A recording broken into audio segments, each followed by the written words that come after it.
Welcome, everybody, to July 31st edition of Tip of the Spear Veterans Roundtable. How is everybody doing? Miss Candace, let's start with you. How are you? How was your day? I'm here now. Nah, I hear you. I hear you. All right, let's move to the next one then, since you're just here. Mr. Jamie Hurley, how are you, sir? It's Texas and it's August. It's hot. Like the temperature gauge doesn't say the temperature; it just says very hot weather. It's not August until tomorrow. It already feels like August. It's August. I hear you, man. We'll introduce you here in just a minute, Jamie Hurley. Let's move on to my sister, Miss Tab Barley. How are you, dear? I am doing good. Awesome. How was your week and weekend? You got some storms coming your way, I think. I do, but it was really good today. I was in DC for the USDA's Feds Feed Families Stuff the Truck event. It was like our day of giving. So that was really cool to see that. Nice. Yes. Nice. And then we got Mr. Rich LaMonica from the Misfit Nation. How are you, sir? Doing great. As you can see, I'm in another hotel, another hotel. Every time I'm on the show, I'm in a hotel. So maybe next month I'll be at my house. I hope. I don't know. Doing great here in Indiana. Nice. You're doing that Army training. Hell yeah. I had to throw it in there for you. All right. Next up, we got Mr. Travis Partington with Oscar Mike Radio. How are you, sir? I'm savage. You're savage tonight. I wonder if Candace remembers your nickname. Oh, she forgot. Good. She forgot. She does. Yeah, she's blanked. Oh my God! I look like a blank stare real quick. That was worth the price for admission, Dave. Right. No, right. what was it? You have to tell me what it was. No. You're out of luck. I will remember. Okay. Next up, we got Mr. Brian Roof with Every Day's a Saturday USMC veteran. How are you, sir? What up, brother? Hey, I'm good, man. Just another Awesome. great day. You know what I mean? Just it's hot as hell here in California too, man. Just we've been over 100 degrees every day for the past month. So I think we set a record here for the most consecutive over 100 degree days. No, I'll stick in Kentucky, where I think it's 90 degrees with some humidity, which sucks because the humidity just sucks the life out of you. But I'd rather have that than 100+ degree weather any day of the week. That's why I escaped to the beach, man. Like I went to the beach yesterday, Santa Monica, and hung out. It's a lot cooler there. It's more in the 70s around the beach. So nice. Next up, we got Mr. Christopher Elder with mill2vet.com. How are you, sir? Hey, what's up, guys? I'm doing fantastic here in Washington State, where we have the best weather. It's not too hot. It's not too cold. And yes, it rained a couple days, but now it's nice and sunny outside. So I don't know what you guys are talking about. It's beautiful out there. I wish it was beautiful. I mean, so earlier today, they said chance of storm. So I was at the VA hospital at Zorn Avenue, and over the intercom, it says severe thunderstorm warning until 3:30 p.m. I was like, holy shit. So I after I got done with my appointment, I made it to my truck, and the rain had just getting ready to roll in. It dropped 5 inches within like 2 hours. I was like, you got to be nuts. That's when we were on the phone, and I was like, do you hear that? Because I had a metal roof and at work. Yeah. Does it get like humid as hell after all that? I mean, yeah. Real humid, real sticky. So it's crazy. So no, it's crazy. So I'm going to start off with today's tip of the spear, talking about an event that we just had here in Kentucky in Shepherdsville. We had the Vietnam Traveling Wall with the Cost of Freedom tribute.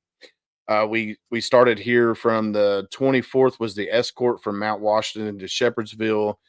Roughly, we had about 100 vehicles within that escort to bring the wall from one city to the next. And then we set up that night. Once it was up, it was open for viewing for 24 hours a day for the whole time that it was here.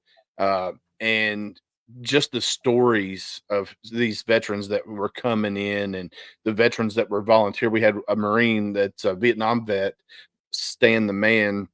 He volunteered. He was there every day. If he got off work, he was there. If he was off work, he was there. And there was a lot of people crying, a lot of people very humble, very humbling. It's just I'm not even going into more detail, but if you have a chance, if you haven't been to DC, you can go to AVTT's website, which is the Traveling Wall, and you could see where they're going to be at. So, like right now, they're set up in Sturgis, South Dakota, for the bike rally. So yeah, and speaking of Gunny Deeds, that's Samuel Deeds right there. What's up, Gunny Deeds? How are you, sir? I don't know why he's not on here with us. He's been on the Tip of the Spear before. No, I know. I was saying right now. Look, I'm searching through our podcast with Travis because I know it had something to do with Morgan Freeman. Oh, she's close. I know. I'm gonna get it. So, what do you guys think about? And I know we don't really talk a whole lot of politics on our personal shows, so I'm going to get into a little bit of politics here because I seen something. So Trump had picked J.D. Vance, who's a Marine. All right, and then I seen something where Kamala is thinking about picking a veteran as well to be her running. She already picked her guy. I believe he's not a veteran. He actually is an actor. Okay.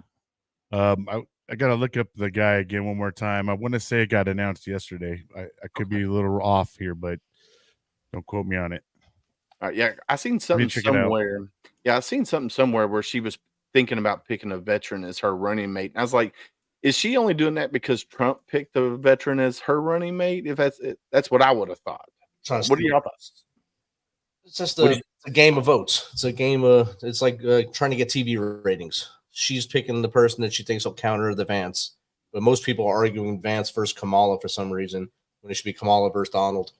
And J.D. Vance versus X or whoever she picks. It could be, so it's going to be an actor no matter what it is. It's a Democrat. It's going to be an actor. So they act like they love you and they're secretly stabbing you in your rib cage until you bleed out. So. I think we could say that about both parties nowadays. Like if we're getting into that, that's where we're at. And as a federal employee, I can't get into too much things. But what I will say is cool, because I think I know what you were talking about, Willis, because what I saw around too was that potentially it was another NCO. And it was the conversation of, and I think that's the conversation that's cool to have, the fact that like these are enlisted individuals. Like he didn't get out as a sergeant major. He got out as what? Was he a corporal or a lance corporal? 4 or 5 years, I think. Well, he was E4 Mafia, man. The fact that we're going to have an E4 Mafia run as a potential next in line to be the president is, I think, it's pretty awesome. Yeah. Yeah. And not needed. Talking... We don't even have to talk like the politics of it because that's then a whole nother conversation. Right. But I think it's what's cool about it is kind of like where we are, especially I think where like people are transitioning right now with how much LinkedIn is in the game and people are able to share their stories. And you hear a lot more stories of service members who weren't, the sergeant major and weren't that. And they're doing these good things and these great things out in the world. And I think it just really shows like beyond that, like when you get out of service, your rank does not matter anymore. Like, I'm sorry, it doesn't. No, in the best way. In the best way. Sometimes you like to think it does, but yeah, sure. Go try it. Go to try devil dog someone. Right. Or knife hand somebody. Yeah, good shit. Good luck, bro. Unless you're like a command sergeant major or sergeant major of the Marine Corps, then maybe the knife hand might work, but not really. And the other thing is, and I have to clarify this because, well, I've seen it where they've called him combat camera, and he's not combat camera. He was public affairs. Those are two different MOSs. Now they are currently combined into one MOS, but I've seen a lot of Marines misspeak on that, and it's kind of wild because it kind of shows again like our MOS is a very, very small MOS, and it's just like can I go on a rant? Okay, go for it. So the Marine Corps was the first branch of service to have combat correspondence, which is called public affairs. We are the only branch of service and the only ones who have recordings from World War II because there was this philanthropist who wanted recordings of the Indigenous Islanders. He was like, here's some free shit. Who wants it? And the Marine Corps was like, free shit? we'll take it. To the point of they then needed journalists to man this equipment and know how to do it. And the Marine Corps recruited so many journalists to the point where they were writing the Marine Corps telling them to stop taking all the journalists because they were giving them rank of sergeant when they would go through the training. And so the reason why like combat correspondents in the Marine Corps public affairs are so like, yeah, about this is because like we're the first branch of service to have that MOS and to have that job and to have these stories. And if you go to the Marine Corps Museum, there's an exhibit on it, and that's the end of it. But yeah, there's my rant of every Marines time know he's their brought history. up. Yeah. We get taught history hardcore. So I mean, Well, to Look at your that. point, Tab, I mean, JD is not a SEAL, not a Green Beret, not an Airborne Ranger, not MARSOC.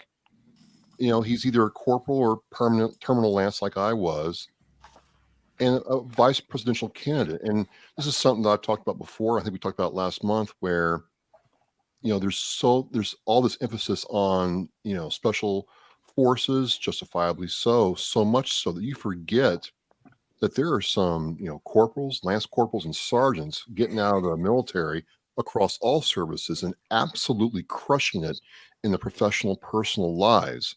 And it's kind of interesting. They're only serving like 4, maybe 5 years, and they do these amazing things. Something happens to us in that 4 to 5 year time frame, and I think that's what we're all trying to capture right here.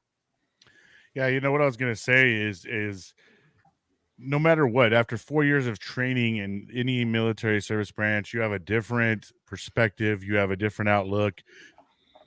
You got put in different situations that a lot of people didn't. I mean, so I think we're finally getting that time where we're getting someone who can represent everybody, right? I mean, not just the smaller percent, but like more of the majority of who we are when we get out. A lot of us are 4 year and get out. I mean, there's a lot of people that do 4 years. I mean, very select few go on and do 20 plus, but I mean, it is kind of refreshing to hear someone at that level get to be at that opportunity to be a vice president and looked at as a vice president and respected like that. You know what I mean? Because they're putting Trump put a lot of faith in that, in JD Vance, I imagine, to run as his running mate. And it's a good opportunity, like I said, for him to go out there and show what the Marine Corps did for him, what that carried on for him. And hey, you know what? It gives people a little bit more respect too for the veterans that do just the 4 years, right? Like, we're more than 4 years. Everybody's more than 4 years, right? The changes forever. Yeah, one of the most educated military. I mean, the military now is the most educated ever in history. How many of us have college degrees or multiple college degrees because of And I think it brings up a cool talking point of too is like you don't have to even believe in his political views, the party, or anything like that, and you can still appreciate like what that means. And I think that then says something for our community as well, right? Like we can, and again, anybody can have different views and so on and so forth, but it's like, oh, but we have each other's back, and we can acknowledge like how cool that is, whether or not it's like, yeah, I want to vote for him or not. That's still not even really the main discussion, at least that I've seen, especially in the PA community, because it's a really small community across the board. It's been very much like, oh yeah, I served with him, or we went to DEMFOs together, and just those type of things. So I think that's another piece of it that's really cool when we're looking at our community and that ability to support each other and understand that we don't have to agree on everything, but I can still support you, or I can still be happy for you, or I can still be this. And I think that's something too, that where we are in the world, we kind of need that. 100%. I'm cheering him on as a brother. And just like I said, for him to get to that level, hell yeah. Thank you. That's one of us doing the damn thing. Right. I mean, same thing when I see musicians out there that start rising to the top, getting signed. I'm just like, hell yeah, man. There's one of us. Cool. I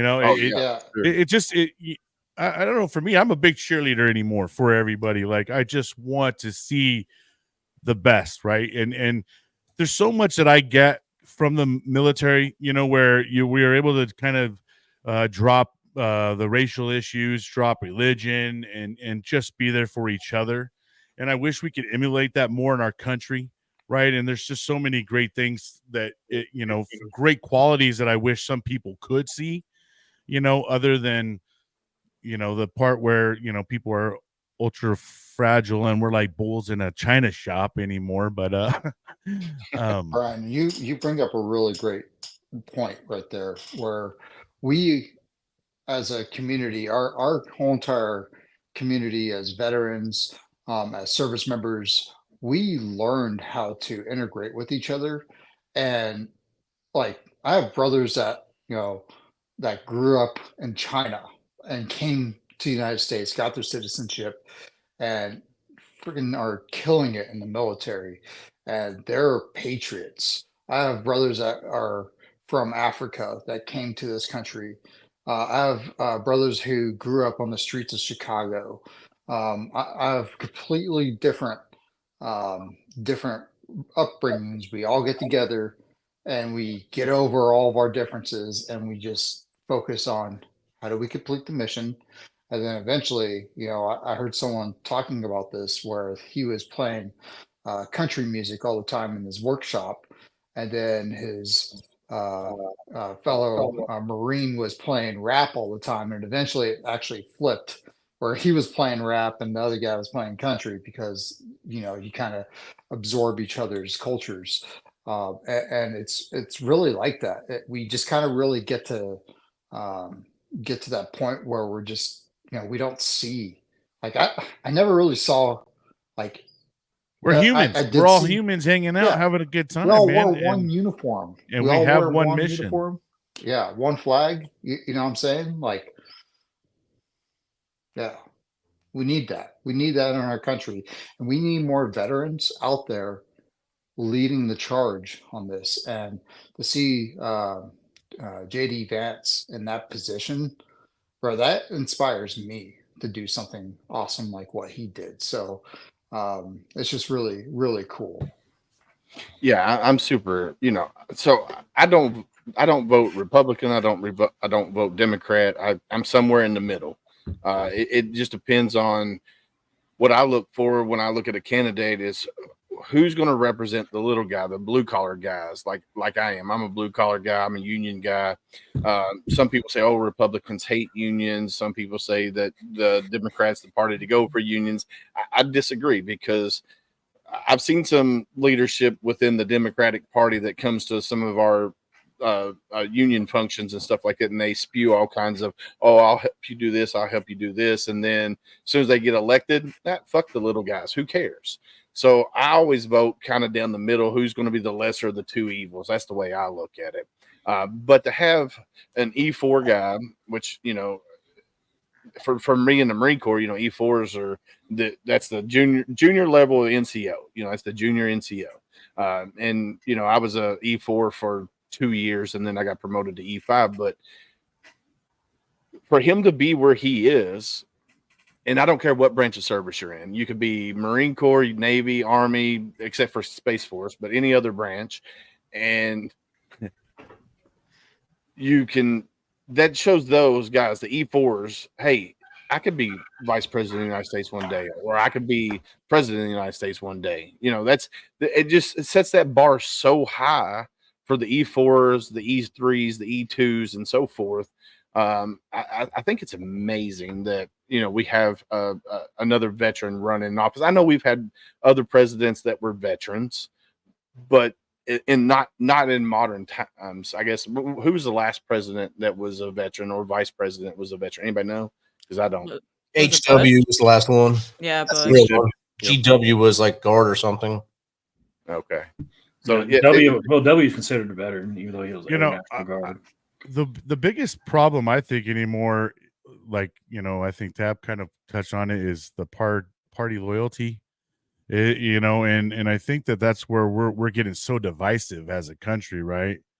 I mean, people are getting to the point where they're hating other people because they don't believe in what they believe in. We don't have any more of that common ground where we can just agree to disagree and be adults, right? Now we want to start throwing rocks at each other and shit. Like it's gotten to the point where, like I said, people are hating each other. There's family members not like that don't like each other anymore over this kind of things. We've gotten so divisive where we actually stop liking other people because they don't believe along the same lines as we do. And that's kind of crazy, I think, But that's because how there's it's so designed. many different ideals and so different many ways, and we're all taught a certain way when you grow up, right? Like if your parents are Christian family, you're going to be raised by a Christian, and that's the way you're going to be brought up. If you're in a Muslim home, you're going to be brought up Muslim. You know what I mean? It just, a lot of it is a lot of where you came from and culture. But the political parties now, that's how they keep their power and control, is by making everything so divided. Choose us and hate them, right? Yeah. And one party is extremely worse than the other. I mean, they're both bad at it, but there's one party that is evil, right? Yeah, and they call everybody names from other organizations in history, and it's like, actually, I may sound like I'm uneducated, but I got some papers that says I'm educated, and I'm pretty sure in that I learned that's what those parties did to maintain control. So, but hey, I'll keep sounding like an idiot. It's just like when people start talking politics, I'm like, look, I don't care anymore, because now it's not literally all they're doing is pandering for a vote. Once that party gets in power, that's it.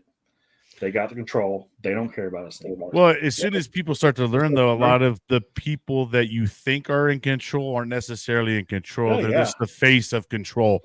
Yeah. They're not the actual ones in control. And so we put so much faith in these people, and they sit there and they say they're going to do X, Y, and Z.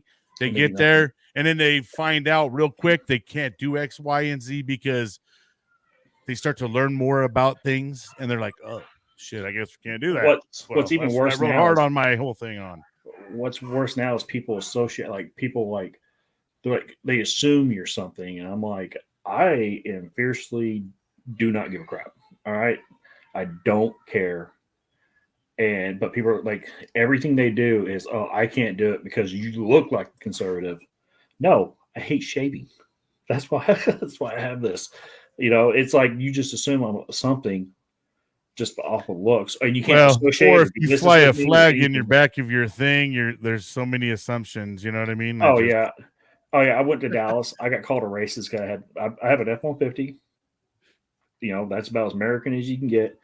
It came with the flags on it, and I'm like, no, I bought the truck because it made me feel like a man, and the flags just so happened to be there. It's like, that's the symbol of our country. I mean, I'm like, trust. And the problem is so many people never leave the safety bubble of America, so they don't really know what it's like. And it's like, oh, I've been to Germany. I'm like, there's more American military than German military in Germany. I mean, no, that's still a safety bubble America. You need to go somewhere where there is no safety bubble America and see how they really think about you. They all want to kill you. That's what it is. They all want to kill us. You have no idea how, and they hate us because of a lot of people hate Western civilization in general. They don't like the Western thoughts and culture at all. Oh yeah, and majority of those people that hate us, their countries are just rabid shitholes. They're mad because of what we believe, and they blame us for the problems, but it's not really you're not in that position because of us. It's just y'all let a party control every aspect of your life. Yeah. And eventually one of these days, the American people, we are off the rails again, Rich. One of these days, the American people will stand up and say, hey, we've had enough. And I don't know when that's going to be, but eventually that's going to get to that point where Americans are going to take the government aspect of things and either, have a voice, start putting people in place where we have a bigger voice. Let's put it that way. Because everybody knows that, it starts at the local level, with your state senators, your state representatives and stuff like that. And then you got to move up into the Congress level to make an effective change, especially for veterans. And I think a lot of veterans are starting to realize, hey, that's what we need to do, is start getting in these lower levels. And then once we get there, then we can move up to the next level and officially, make change, which, I think that's what needs to happen. I think we need more veterans in office to make change. That's what I think. So Yeah, I'll start my political career by becoming my HOA president. Mainly, I don't want to do it, but mainly because the dude's an idiot. So I'm like, Good look, luck. I don't want to do it, but I am going to campaign the hell out of this, and I'm going to win. And then I'll figure this all out, and then I'll hand the shit off because I really don't want to do this. I have better things to do, like everything. hell yeah. I think I remember us talking last month. We were talking about mandated service to the country, and I remember us talking about this topic, and you should have. Anybody that was, you guys remember, we all just instantly started disagreeing. But Yeah. I think to a certain point, people that do serve and have a path or a career, a history of service to the country or to the community or something like that, they should be the ones that are put up front and not like people that made a profit. You know what I'm saying? Like there's people that use that position to make a profit. And that's not what I'm saying. I'm saying people who actually serve the community. Go out there and find those volunteers and talk to them and be like, hey, you've been helping out youth for a very long time. Why not look at a way to help them in a different way? And us veterans, we have that service background. Like, we should be up at the forefront of politics. Everybody's sick and tired of it. Everybody, both sides. Everybody's sick and tired of it. What if we were to have more veterans get involved and be a part of that change? And you know how it is. We always get told, don't complain about something over and over again, be about that change. So my challenge out there is like, if you're sick and tired of it, well, make a difference in the community. I don't think you could have a lot of veterans because a lot of people find us sometimes abrasive. So, we're bulls in a china shop. Like I said, we're bulls in a china shop. My boss sends me in when something needs to happen because so I in my real life, I do manufacturer compliance, all sorts of stuff for the automotive industry. So I went into a GM dealership and I almost immediately bombed them. I came back 8 months later to do a re-inspect. And I walked in, I'm like, oh, hey, where's so-and-so? And they're like, oh, after you came in last time, 22 people were laid off.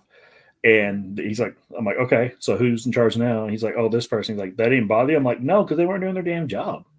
You failed and lost your sit-down money because they weren't doing their job. So no, it doesn't bother me. I need to know who this is so I can do this inspection. It's like, it just is what it is. And he's like, man, that's kind of rough. I'm like, I'm paid to do a job and I'm going to do my job effectively. And because that's what I'm here for. This is what's expected of me. Because if I don't do it, then I'm gonna get fired. And then I'm not getting fired. I'm gonna do my job. And some people just can't handle that. Yeah, but there is a way to get your point across very firmly with sugar. Is all I'm saying. I didn't get him fired. It took me a while. It took me a while. I do a lot of stuff in compliance and in my job. And yes, there's a time for the hammer. I go full Teddy Roosevelt. There's a big stick that I carry. I'm called Bam Bam for a reason. But, there's a time we got to sit down and say, hey, be a father, be a kid, and come here and let's get you back to the light. Oh, yeah. All right, Morgan. It's just because you have the voice to act like sugar. That's the only reason. I always try because this is my actual mind process or my thought process on doing this stuff. If I can teach them to do their job really, really good, it makes my job actually shorter and my day faster. So, and everybody's like, oh man, we're selling these, making tons of money. I'm like, yeah, all you need is the tool. That particular interest or that particular incident, they didn't care. So I was like, okay, see ya. We're on the leash and I'm straining at the leash and, I'm locked on the target. And there it is. Locate and close with, I got the, let's go, baby. You want to go?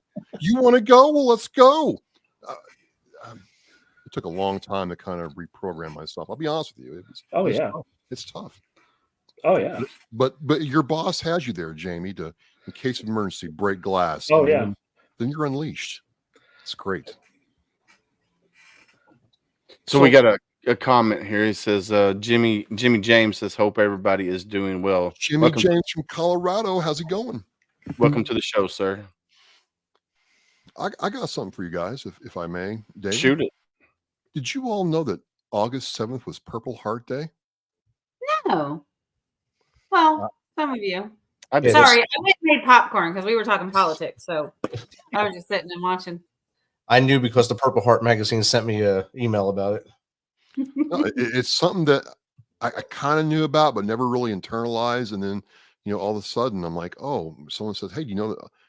I didn't know. I didn't know they made a special day for it. It's probably new, man. I mean, honestly, every day I think is going to be a holiday at the end of the time. We'll have 365 days of holidays in no time. But it's good that they did do it. But I'm wondering how long it's been around, because it's definitely something I just actually heard of this year myself. So I wonder if it's fairly new.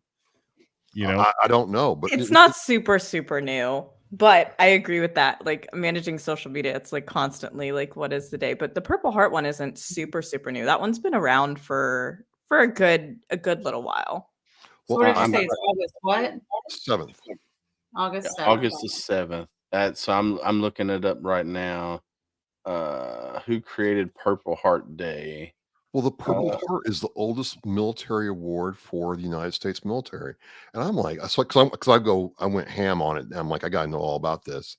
George Washington, General Washington created it. And then they made it official in 1932. I'm like, what is this? I mean, I don't know about you all. It's just amazing how much I don't know. And then what I start learning. I would love to see a narration by you of it, though. Like, I know. This, you know what I mean? Like like some pictures and you talking about the whole history of it. You know what I mean? Like, maybe I kind of see it, bro. So it could be something like you can talk about, like finding peas in a backyard, and we're just going to listen to Travis and go, what's next? Right. So Adam Briggs says Travis is a breath of fresh air, amazing voice and viewpoints. Adam's a good dude. Thanks, that's Adam. A man crush right there. That's the only thing I found going through our podcast was talking about the man crush on Travis's voice. I know it has to do with Morgan Freeman.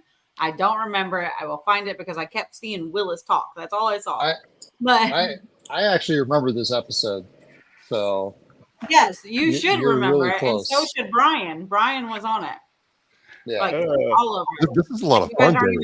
I know it is. It's you know what? I barely remember what happened an hour ago, so I don't recall that at all. I mean, I would say about as lost as you Morgan Freeman. How about Barry Manilow? He's got that soothing voice, Come on. It's not that. It's the narrative part, like not the singing. We don't want to go singing. It's the narrative. It's definitely Morgan Freeman. David, watching her stew over this was worth. It was. Absolutely. Look, I ain't got time for it. I was trying to skip through that video with that little 10-second forward thing, and every single time I did it, Willis is opening his mouth, and I was like, "Jesus, Willis, shut up!" She had to get some popcorn for it. She was like, but honestly, I think the where you nicknamed him was at the end when we were not live any longer. I went there. That's why I was dancing to Ask Monica, because I was like, "Shoot, I missed it." Yeah, but I think it's at the end when we wasn't recording anymore, so you won't be able to find it. Oh, you shits. It was. Good Lordy. So, Tab, why are you guys so big? Wait, how many Marines do we have on here tonight? Like, we are God. All right, so there's 4 Marines on there, and what happened yesterday in the world that really affects you guys more than anyone else on this show? What happened yesterday? Yes.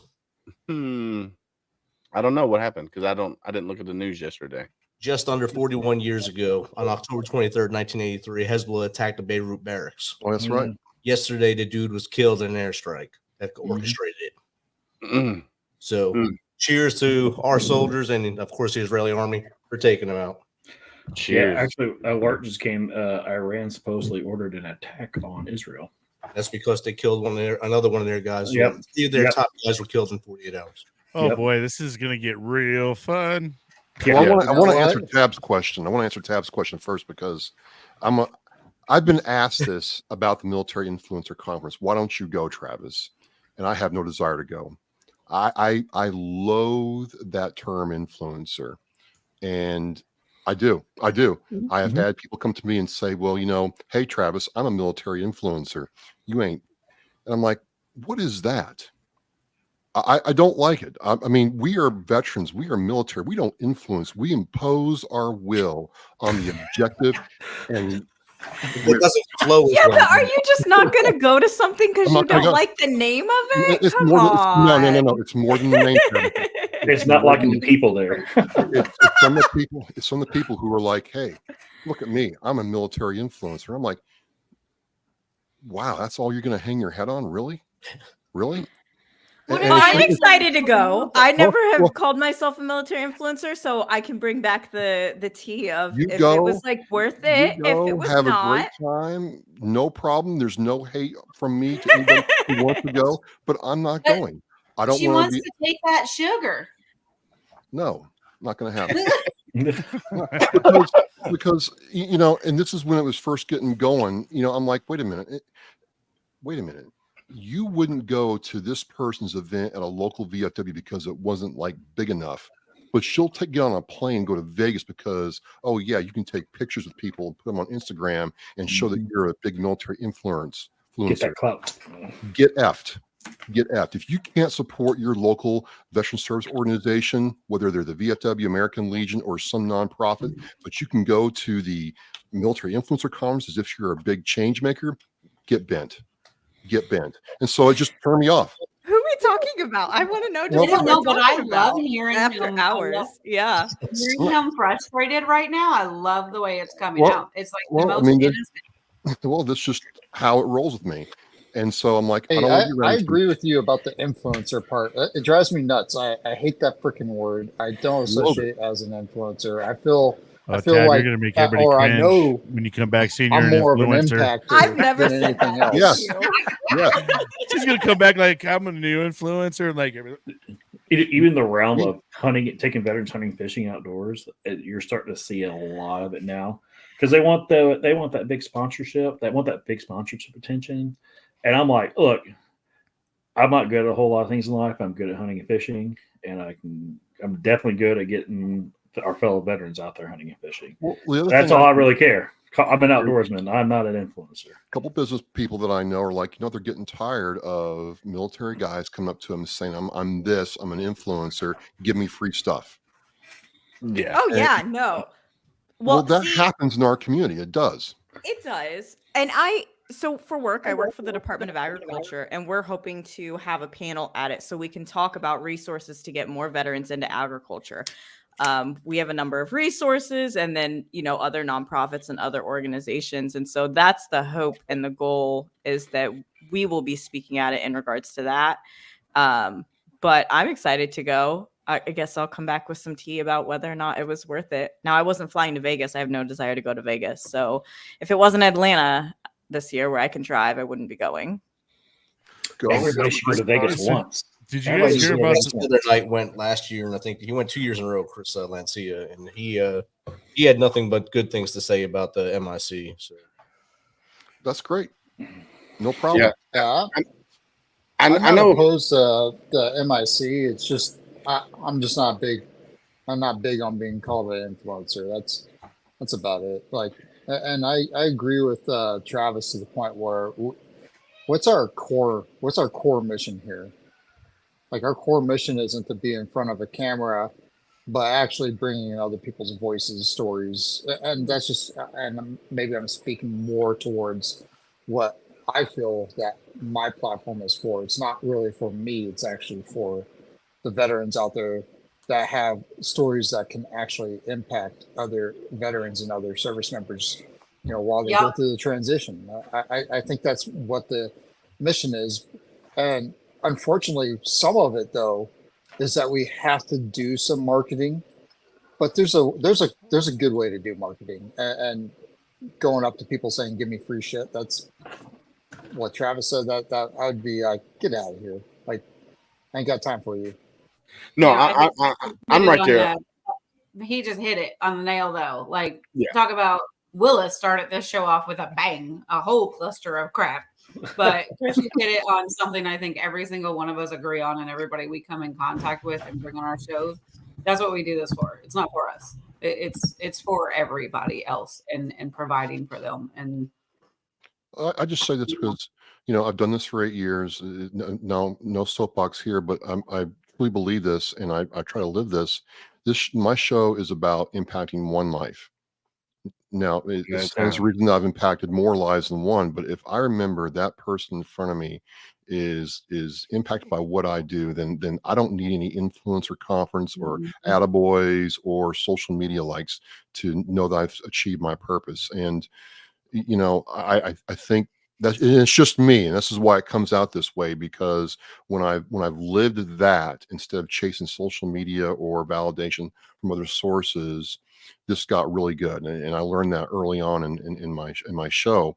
And I try to tell people, hey, don't worry about accolades and adoration, stuff like that. Worry about the person or topic in front of you, man, and you will go a lot further. So it just annoys me. Yes, it does. I have no disparaging things to say about it in terms of, if you want to go, great. Have a good time. Some people tell me they've had a great time. Come try it out, Travis. But I'm a Marine. And so once I make up my mind, it's done. But that's where this comes from. It just comes from, getting those emails from people who've been on my show or people who I meet in person saying, hey, that really, had an effect on me. And, and the cool thing is when I'm with all of you, because there's a time where there wasn't any tip of the spear.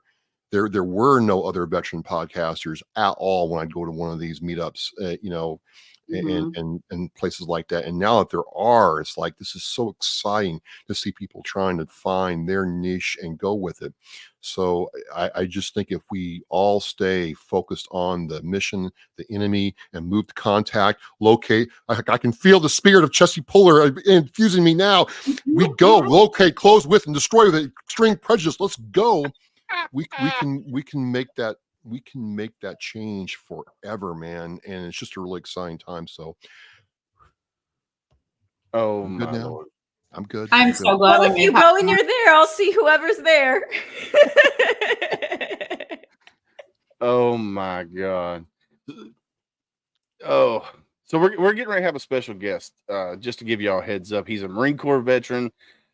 Just signed with. He's just another Marine.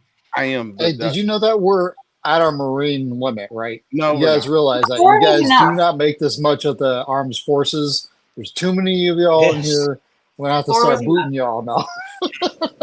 But they're all wrapped around the bottom. They're making that little smile in the smiley face. I mean, they're like a department of the Navy. We kind of are. Oh my gosh! I mean, now you guys are going to bring me into this. Come on! Every branch needs a janitorial service. It's fine. No big deal. Hey, you guys.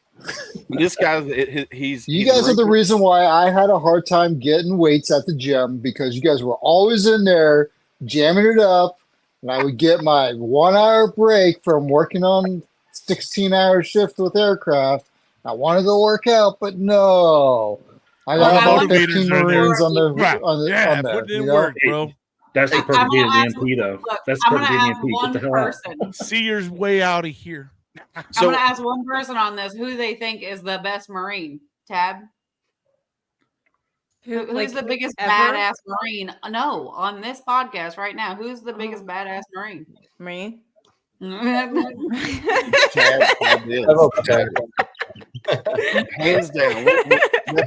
Is there? I don't feel like there would have been any other answer for any of us. If I feel like you would have had to give up your EGA if you did not answer yourself on that question.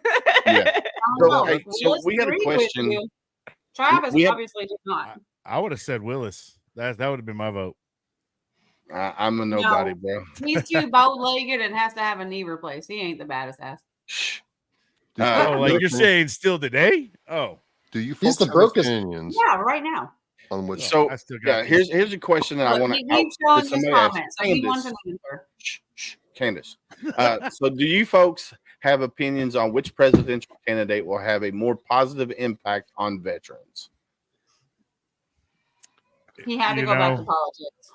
Yeah, I don't. It's hard to say because I think every one of them run on something, but don't really always carry through with it. So it's really hard. I mean, you could say bad on both sides. You could say there's good on. That part is really hard to say. I think a lot of it actually boils down to our Congress and the House and the Senate, because they're the ones that are really going to push it, and then our president's going to end up signing it if it gets through that part. I think that's where you really got to be more concerned about at that level is more of what our Congress represents. And what they're doing at your state level right now to veterans, because there is some wild shit happening at state level and has been the last 10 years where you just need to look at what your political they are at what they actually vote on, not what they say. I don't care what they say, because they're constantly voting against veterans stuff, veteran suggestions. Yeah, and currently right now, VA warns Congress that benefit payments are at a risk due to projected $15 billion budget shortfall. And that is all because they didn't really think about when they opened up this whole Pandora's box on what's it called? The newest thing that they think where everybody could go back and make claims from years ago. So the PACT Act. So you know what their funding was in 2024? It was $325 billion, which raised $24 billion from the previous year. And when they did that PACT Act, they did not plan accordingly at all, which makes a lot of sense. And this is where, going back to that previous question, I wanted to plug this one thing. I want you to look at fact-based analysis. Take all the facts and line them up. Take which people are going to do certain things, and you need to make up your own darn opinion. You're never going to get me to tell you to vote for a certain person. You need to go out there and do your own damn research. And that's part of being part of this country. You have to do your own research. If you rely on somebody else to do that research for you, you might as well just shackle yourself up to them, because that's what you are. You're being a slave. You're not being your own individual person. Look at the facts. Look at what happened. You line up those facts right there. You have a federal agency that cannot comprehend or do their job appropriately. They knew that this was coming. They knew that there was going to be a surplus required. Why but let's did they keep not sending money off that? to other countries. You know what I mean? Let's just we got $15 billion problem here, but let's send off $40 billion to someone else. Welcome, Pepe.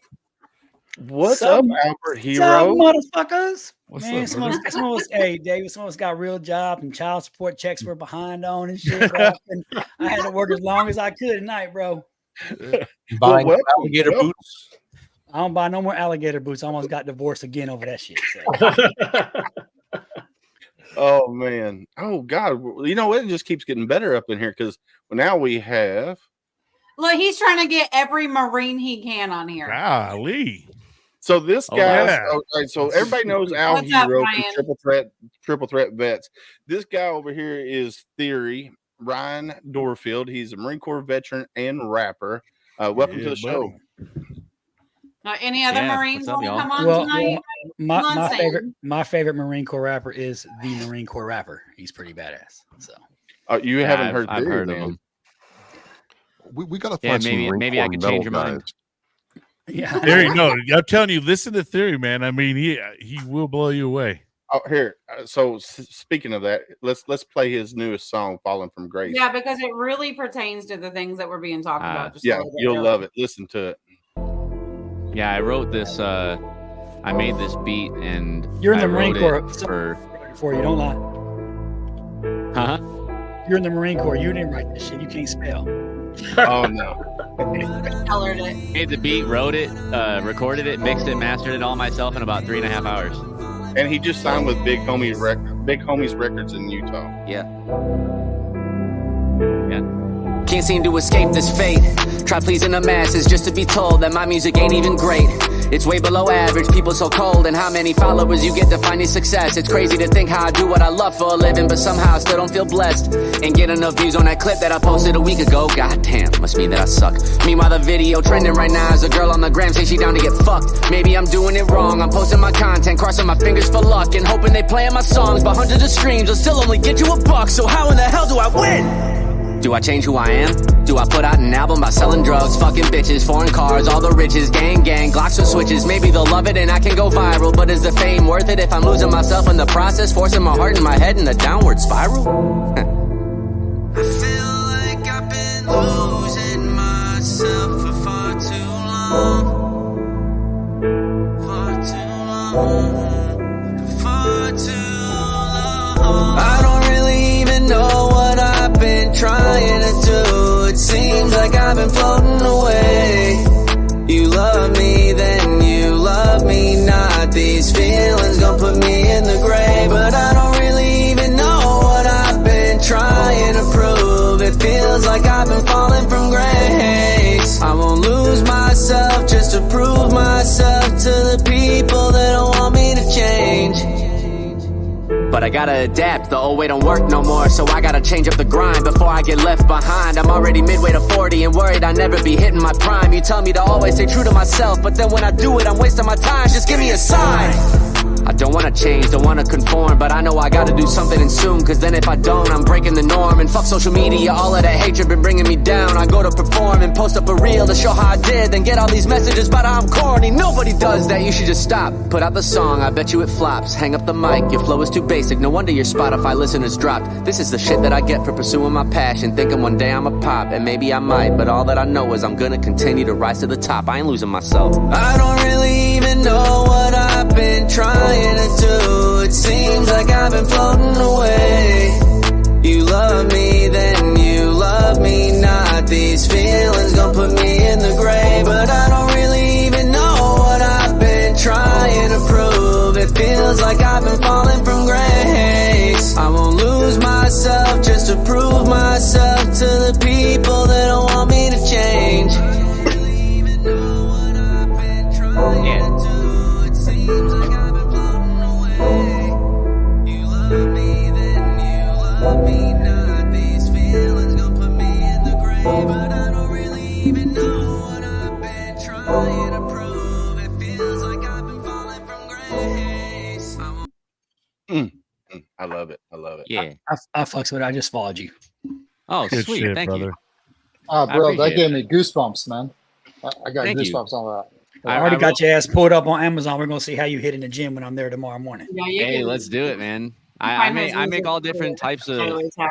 all different types of music, man. I wrote that because I was kind of in a really rough spot mentally with just the industry and trying to keep up with trying to please the audience and please the masses, put out music to make everybody happy, and you really just can't make everybody happy. You know, somebody's always going to have something to say about the type of music that you make, and as an artist, you know, really you could relate it to anything, but you know, you feel like you get tugged back and forth, and it's very defeating as an artist. So I kind of wrote that from that perspective, where it's If like, you no matter don't got what I critics, do, you ain't doing it right. You know what I mean? Well, I'll be mean, honest. I don't really care for industry. I like people that are on their own, independent artists, the Bryson Grays of the world. yeah. Encore rapper, people like that. I don't really mess with a whole lot of mainstream shit, mainly because most of the stuff they're talking about is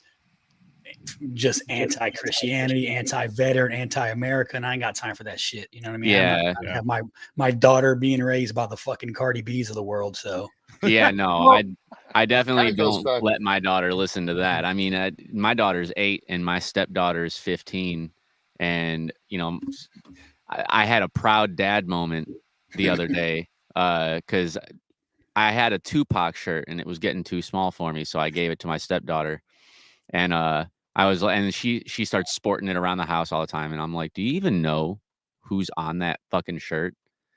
And she was like, "It says Tupac." And I'm like, "Do you know Tupac?" And she goes, "No." And I'm, oh my God. So I sat down with her and made her listen to Tupac for like an hour. And the other day, we were on the way back from Chicago because that's where I'm from. I'm living in Louisville, Kentucky, but we were in Chicago for my birthday. It was last Sunday, the 21st. And so we visited some family. And on the way back from Chicago, she plays, my wife played Hit 'Em Up by Tupac. Oh. And so all of a sudden, my stepdaughter comes from the back seat, puts her whole torso in between the two the front seat and the driver's seat. And she goes, "First off, fuck you, bitch." And I was like,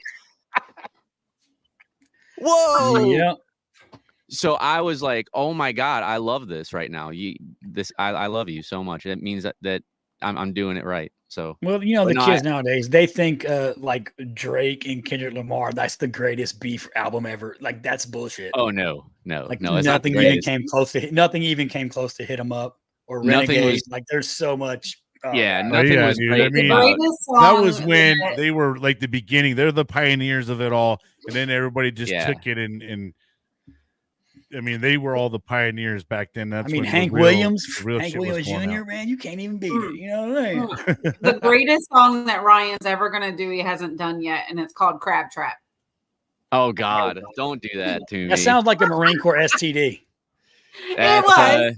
Yeah. That sounds like some shit we've all had on deployment. I think I had the crab trap in Korea, Iraq. You know what I mean? Oh my God, ow. Don't ever go see the doc for that freaking Q-tip. I was in Pensacola after Double Dragon. I was in Pensacola, Florida at the Naval Air Station. That's where I live. I live in Pensacola. Yeah, so I was at NAS Pensacola for 6 months. And you ever been to you live there, so I'm sure you've been to Pensacola Beach, and there's I don't know if it's still there or not, but crabs on the beach. It is. It is definitely still there. Yeah. So yeah, the crab trap drinks where it's like the mason jars where it's like you can only order 2. You only get 2. Yeah. Like, what? Because he had a good story and he really needs to make a song out of it. Yeah. Now Candace won't leave me alone about it. She's like, you have to make a song called Crab Trap. I need you to make a song called Polio Legs, because one time my wife knows this already, so it's okay. But one time I was at a bar in California, and it was a great time. We're at we're in A school, so it's like we're at the bar, like hanging out, like we're not supposed to really be there. Yeah. And I'm there's this girl, like she's at the table, like I'm sitting there talking with her for like an hour, like it's a great time, and I'm like, you want to get out of here and head back to my barracks room? And she's like, fuck yeah. And she like pulls these little arm things up. She's in a fucking wheelchair. I didn't even know it. And she wheels away from the table. And I was like, fuck it. What do you do? So I remember pushing her across the grinder all the way to the barracks and like carrying her upstairs and moving the blanket. And she had these little tiny polio legs. Oh, and I was young. Like I went to work as best I thought I could. And I'll be damned if like it was over. And I don't know what to do. I'm young. I'm like, you want to cuddle? She's like, no, take me back to the bar. I was like, what? So I carried her downstairs. And it's a long walk. And I was like, look, I'm not pushing you all the way back to the bar. She's like, I can get there on my own. And like wheels off into the fucking darkness. So forever, my nickname was Polio Legs. Forever. All right. I got you. I mean, this is probably the place for it. I got a good story later. So glad I made popcorn tonight. Yeah. You should already know. When you're in a combat, like special operations unit, the last name you want is Polio Legs. Yeah, it's not a good fit. Your call sign is Polio Legs. That is horrible. Like that is pretty terrible. I fucking know. Trust me. I was Weasel. It sounds bad in so many ways. You know what I mean? Wait, does everybody have it? What was your nicknames? I would love to know this. We got Weasel and Polio Legs. Well, mine was Bumpkin, and then when I got with First Mar Div, those guys were like, fuck Bumpkin, bro. You're Polio Legs. I'm like, fuck, dude. Coming across the radio, like, hey, fucking Polio Brought that Legs. on yourself. Like, damn, bro. I'll take Anybody else have a nickname? My last name just did me in, you know, always. Bro, try being Hero. My last name, Roof. It's always getting barked at or fucking just. Oh, God. So I had one main one and then several auxiliary ones. My last name Elder, so I had all the elderly jokes, and then I was a senior chief, so it was Senior Elder, which just got even Senior funner. Hero, bro. Try being Senior Hero. Senior Hero. People sing to you. I need you get it in grocery store. Oh lines. yeah, Hero's a good one too. I need or Sergeant Willis. Oh my goodness! Well, I'm sure Willis had some Willies in there, but Travis, what were yours? Sure. So my main one was P-Dog because this guy from Vallejo, California could not say my last name. So he shortened it to P-Dog, and it stuck my entire Marine Corps career. And then the accessory boot camp, one, they would have been like, he's ABC. you know, ABC. he was in Hawk School, so he was supposed to be smart. But anyway, the other ones were around about my head because I wear a size 8 fitted hat and a 4X motorcycle helmet. So when my lieutenant figured out that he had to get a special gas mask for me, it was brutal, man. Come here, Sputnik. We gotta get. It's orbiting around the planet. Great, babe. You know. Come here, Mr. Potato Head. Yeah. Everyone. Well, my weasel nickname wasn't like anything bad. Actually, I was kind of flattered, but I got it because my buddies gave it to me when I was in Pensacola. Actually, I got it because they said that I would always weasel my way into girls' panties. So That's I why was you just meant like, exactly. okay, I thought it was but like I a was Lance Corporal thing, like the weasel. I was So like, you got Hey, weasel and nothing and wrong weasel with lip. that though. there I was like, nothing wrong oh. with it. But Hey. like I was He's like, I was yeah, the they called only me guy weasel. out of my class, like because that's when I was in A school. So out of everybody in my class, and there was quite a few of us, when we all went out and partied and went to Captain Fun's and went to Crabs and went to what is it? It's not Flounders. Yeah, Flounders. Yeah, Flounders. Yeah. So when we went there, Whatever So local that's where bars are they there, have. they That's where they have all. the Any diesel local fuel. bar, Flounders. Flounders Yeah. has diesel Vicinity. fuel. yeah, it was Yeah, diesel I go fuel. to That's what that Floribama. was. I used to go to Diesel Floribama fuel. all the time. That place is a good spot. I Yeah, love yeah. that. So Pensacola was fun, man. But yeah, they were like, all my friends were always too scared to talk to girls, and here I am, 23, 24 years old, and I'm just like, you just go up and compliment them a little bit, and that was a that. good wingman, though, huh? I was a great wingman. I got all my friends laid. Tabitha, yours is Blunt He's Bartley. like, I was the best wingman. You tell. So How, let's how, be blunt. yeah, Like I mean, I'm watching So you her took some face for the during team all then, this, and I'd Terry? love to know what's You know going that through it. wingman takes some for the team, bro. No. Oh no, I didn't jump on no grenades. Oh, okay. So yeah, I you got weren't a your true back. wingman. Definitely I not. want to know how Tabitha got Blunt Bartley. I really do. It's either height. What? I think that I can put 2 and 2 together with that. Well, I'd never assume anything. That's true. Yeah. All right, Tread light. Tab. Ryan. It was either blunt or belligerent Bartley. So Oh, she had an attitude. I had no attitude. I just spoke like a male. Blunt's because I was easier a to female, spell, so I that's, couldn't spell you know, belligerent. I'm assumed. like, she's fucking blunt. Fuck it. Hey, I just gotta say this: redhead and has no filter. I mastered tact. As I said earlier, when you master tact, you can say anything. The issue Yeah. now is I can't control my face. I have no bearing. The bearing is gone. Yeah. None. It doesn't exist anymore. Very So much that's where wear it we're on your at. shoulder, huh? Oh man. That's funny. So Yeah. wait a minute, Tabitha. How does that affect motherhood then? What do you mean? Being Blunt Bartley. I mean, I thought you were a mom. Yeah, I have 4 children. Yeah. So how does mothering with your Marine Corps background work? Just like this. What the fuck, kids? I was gonna say, yeah.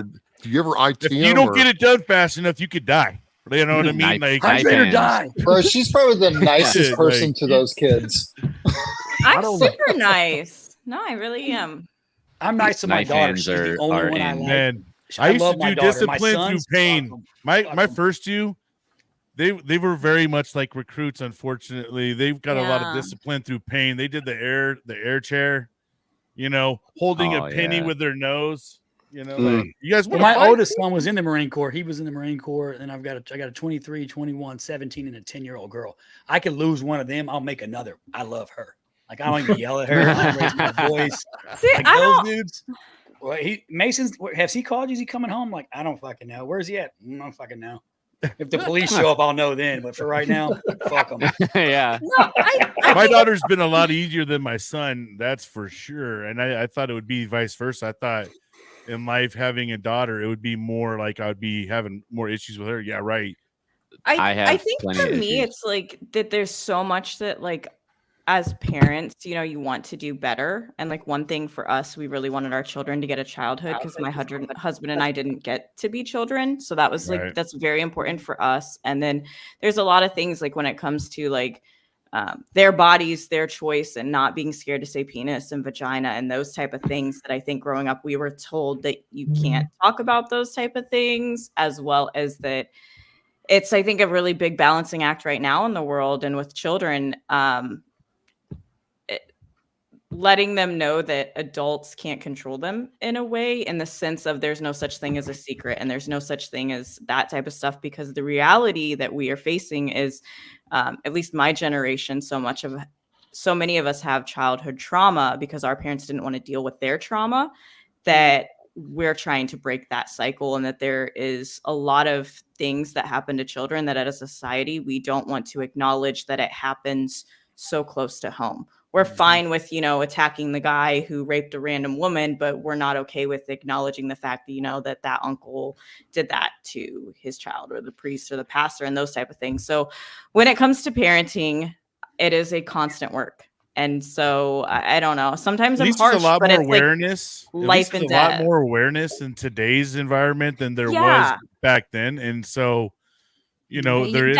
That's a great way to put it, because I don't know if it's that, or if it's I feel like we compete with the outside world so much, and who has influence over our kids, right? Like my daughter, all my sons went to public school. I'm a public school kid, and my daughter, after a couple of fucking incidents, I was like, I'm fucking done. Like, I'm over the fucking Common Core retard math. I'm over all this.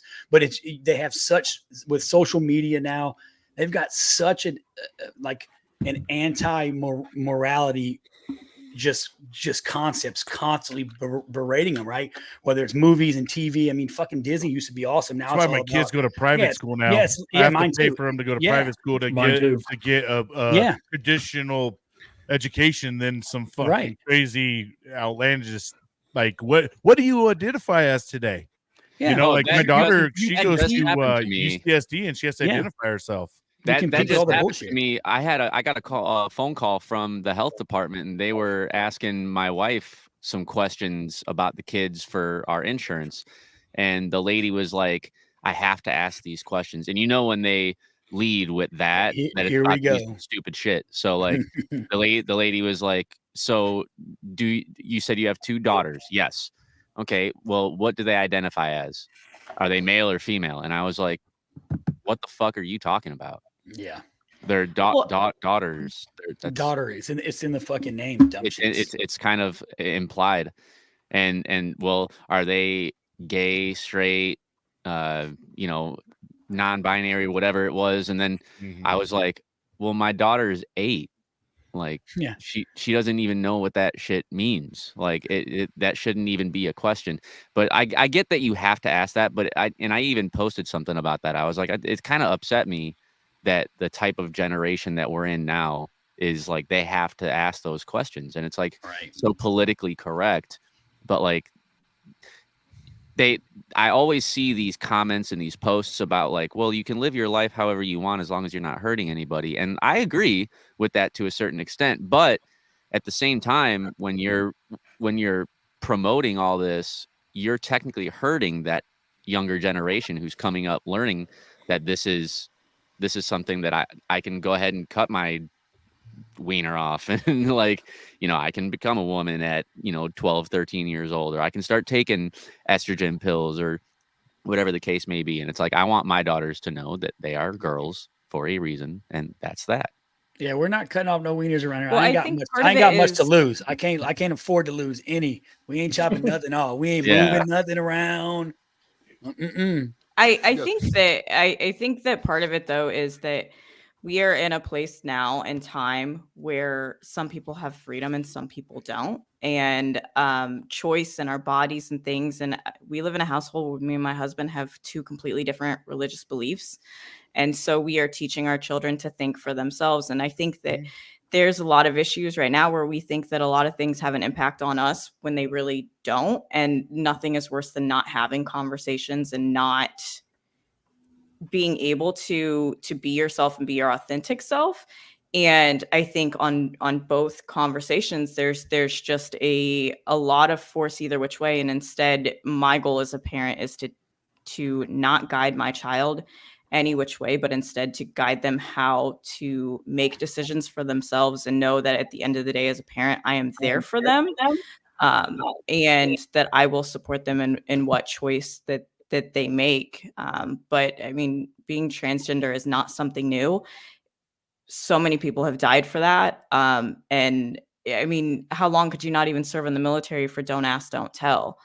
And so I think when we come to like talking about transgenders and people's rights and that type of stuff, that is, I think we're in a pivotal moment of people's bodies they should be able to choose what to do with their body. And I think that not having conversations is just as bad as forcing conversations before they're ready. So I agree. It's when it One thing gets that really radical, needs- though. I think it's when it here we gets go. radical, though, right? When Yeah. I think it's okay for if someone wants to choose something, but when they start teaching it as it's the way or this, you know, and it almost, I started seeing it being a polar opposite where you're starting to see, you know, Night the Rich. LGBTQ community bash, you know, the straight community in some ways. I mean, you know, or it's getting pushed upon others.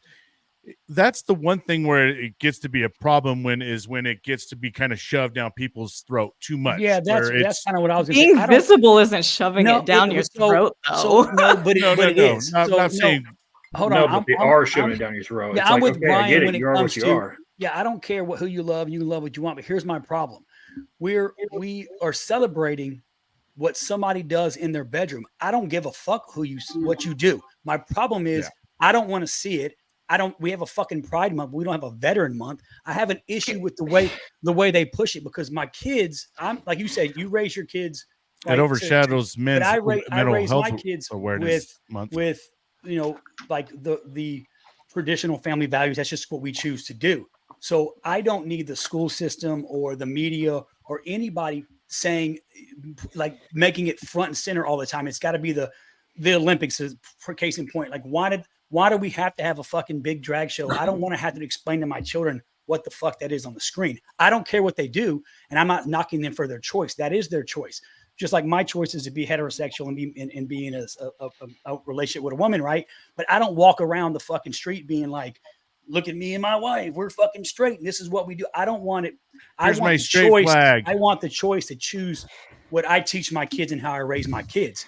I'm not pushing my religious beliefs down anybody's throat. I'm not pushing my sexuality down anybody's throat. And in the same turn, I don't want it shoved in my face or down my throat, because you can be proud to be whatever you want and whoever you want. And that's what's great about this country. And most of us on this call, we fought to defend that right for everybody out there to have the right to choose and do whatever they want. The difference is I don't want it taught in schools to my kids. That ain't your fucking job to teach my kids about what sexuality is and what genders are. Your job is to teach my fucking kids to read, write, and fucking rip, all that good shit. All the other stuff is what my job as a parent. My job as a parent, your job is to educate. There needs to be a definitive line for me, right? So I don't think that they're wrong or that they're somehow less of a person than I am. But they shouldn't be talking about sexual preferences. But I don't want that on every TV show I watch. I don't want there to be a damn feminist on every show I watch and all this. Like that ain't what I teach my daughter. I want my daughter to be a traditional woman. People are saying that this is getting shoved down our throat. That's the truth. It's like it is. It is in a way that it shouldn't be. And here's the thing: like, we don't really care what you identify as. No. If you're not old enough to go buy cigarettes, buy alcohol, I'm sorry. You should not be old enough to go change your identity until you are old enough to go do those things. Then, okay, do whatever you want. And then the other thing is the military ends up paying for these gender resurgeries, which is like, I get it. You guys want to get it and you want to get that TRICARE stuff. But are they like, doing surgeries for me to get rid of all my fat, I guess, because I'm a fat body right now? Or are they like doing butt implants for me because I want a big bobacious butt? No, they're not. They're not. That's a waste of money. It's a fact of we should not be doing this because it's going to break our bank. Now, if you are already transgendered over and you want to join the military and you are best and fully qualified to do the job, where that means that you can meet the requirements of the job, then yeah, go ahead and join. Like, do it. It's that Like, one over I'm necessity all about thing. that. I guess. Well, I mean, I think I'm the only one on this podcast that has been in a same-sex relationship. Now, I'm also the only one on By here that's choice. not- I don't know what happened on deployment. Something I thought it was a girl. I don't know. Yeah, That's a Marine but, Corps like, thing. so Thailand. looking at that, like I get where everybody's coming from, but as another woman that's on here, and I probably have a different view than you, Tab, and that's okay. We all have different views, because I agree with Alan Bryan on a lot of these things that it doesn't need to be shoved in. And when I'm looking at my child at 8 years old and they're telling me what their sexual preference is, oh hell no. Like, you can tell me when my daughter was 16 and I found out she was doing things with boys, it was the same thing. Oh hell no. Like, you're a child and they have to be raised as children, and it goes down to, it's okay what you want to be. My biggest problem with all of this and being in that same sex relationship, when you're creating this, I want to be equal, we should all have equal rights. Well, when you're pushing for these big groups and these LGBT groups and these transgender groups and the things that we want this group and we want to be almighty and powerful and put it out there for people, essentially you're fighting for equal rights, but then causing segregation again, because you're causing this group to come together that means more than another group that was already there. And so you're creating, it's just like racism. You're looking at the things and it's like, the more you talk about it and the more you put these groups together, like, it makes it worse. Well, you have to create advocacy groups focused on a specific mission and goal. And so that's why you do that. It's just like when the VFW comes together, there's an issue. And so you come together to fight that issue to make change happen. So But why does it have to be pushed in parades and months and things like that? Because, I mean, like it was said, we don't have a military month. We don't go around having parades for our service members for an entire month. I don't think comparing the two is the way to talk about it, though. If you want to talk about one thing, that's great, but then comparing it to something else, that's like apples to oranges. So with the military, I think it's a little bit different. Like, comparing it to the military is probably a poor choice, because as veterans and active duty military, I think I could assume that everybody on this call especially would agree with me on this, but we don't ask for a month to dedicate to us. Would it be nice to have? Right. Absolutely, but we don't ask for it. Now, as far as the transgender and LGBTQ, I'm all for both of those groups, right? I don't care what you are. I'm going to respect you no matter what. Right. But my thing on that, and the reason why I even said anything was because, like, as far as if I were to decide to raise my children, which I'm doing as a traditional household, right? I would like, am I going to, completely disown my children if they say that they're, they feel like they belong in a boy's body? No, I'm not going to disown you. I'm not going to put you in a mental institution and think you have something wrong with your brain. I'm going to try to understand, and I'm going to, see what I could do about understanding that. But if I decide that I wanted to go as a traditional household and I were to press that the same way that a transgender or, a member of the LGBTQ community were to press their values, I am seen as a bigot. Yeah. They are not. Yeah, you're labeled. Yeah, I am the one who is then labeled negatively. And if I comment on that, then that means that I hate gay people, or I hate transgender people, or it becomes your opinion is not like theirs, so it's a bad opinion, and so it gets labeled. It's almost, that's how it works whenever you you disagree with anybody. Yeah, it's almost like, if you choose to just be normal, as far as, and I'm not saying I that sounds bad when I say it like that, but if I choose to be just traditional, I have a dick and balls, I'm a guy. My daughter and my wife and my stepdaughter, they have vaginas and boobs. They are girls. If I decide to just label that, then that should be fine. But if I choose to fuel those, then that makes me closed-minded. That makes me hatred, spewing hatred about such and such groups. And that's not what I'm trying to do. I just prefer, I think it's very set in stone. I think that if you're born with a dick and balls, you're a boy. If you're born with a vagina, you're a girl. I don't think that there needs to be any kind of clarification. If you think that you're born in the wrong body, I mean, I know personally people who have gone from being a woman to a guy just to date women. Or just to did I say that right? From a woman to a guy, yeah, just to date women. It's like, why didn't you just be a lesbian? I don't care that you felt like you needed to add an appendage to your body, but whatever the case may be, that's what you got going on behind closed doors is what you got going on behind closed doors. But if anybody has recently seen or at all had seen the What is a Woman documentary on Daily Wire, I watched that and it was fucking unbelievable. It was so good. And it's not even, take away the conservative values that Daily Wire always pushes, because I don't always agree with conservative values either versus Democratic. Whatever the case may be, I'm on the fence with all of it. But that's beside the point. The thing about the What is a Woman I hate the government, so we're both on the same page. Fuck yeah. So it's like the What is a Woman documentary, it opened my eyes to so much stuff. Like the drugs that they're giving these people that are trying to switch genders are drugs that like we've used on like rapists on death row.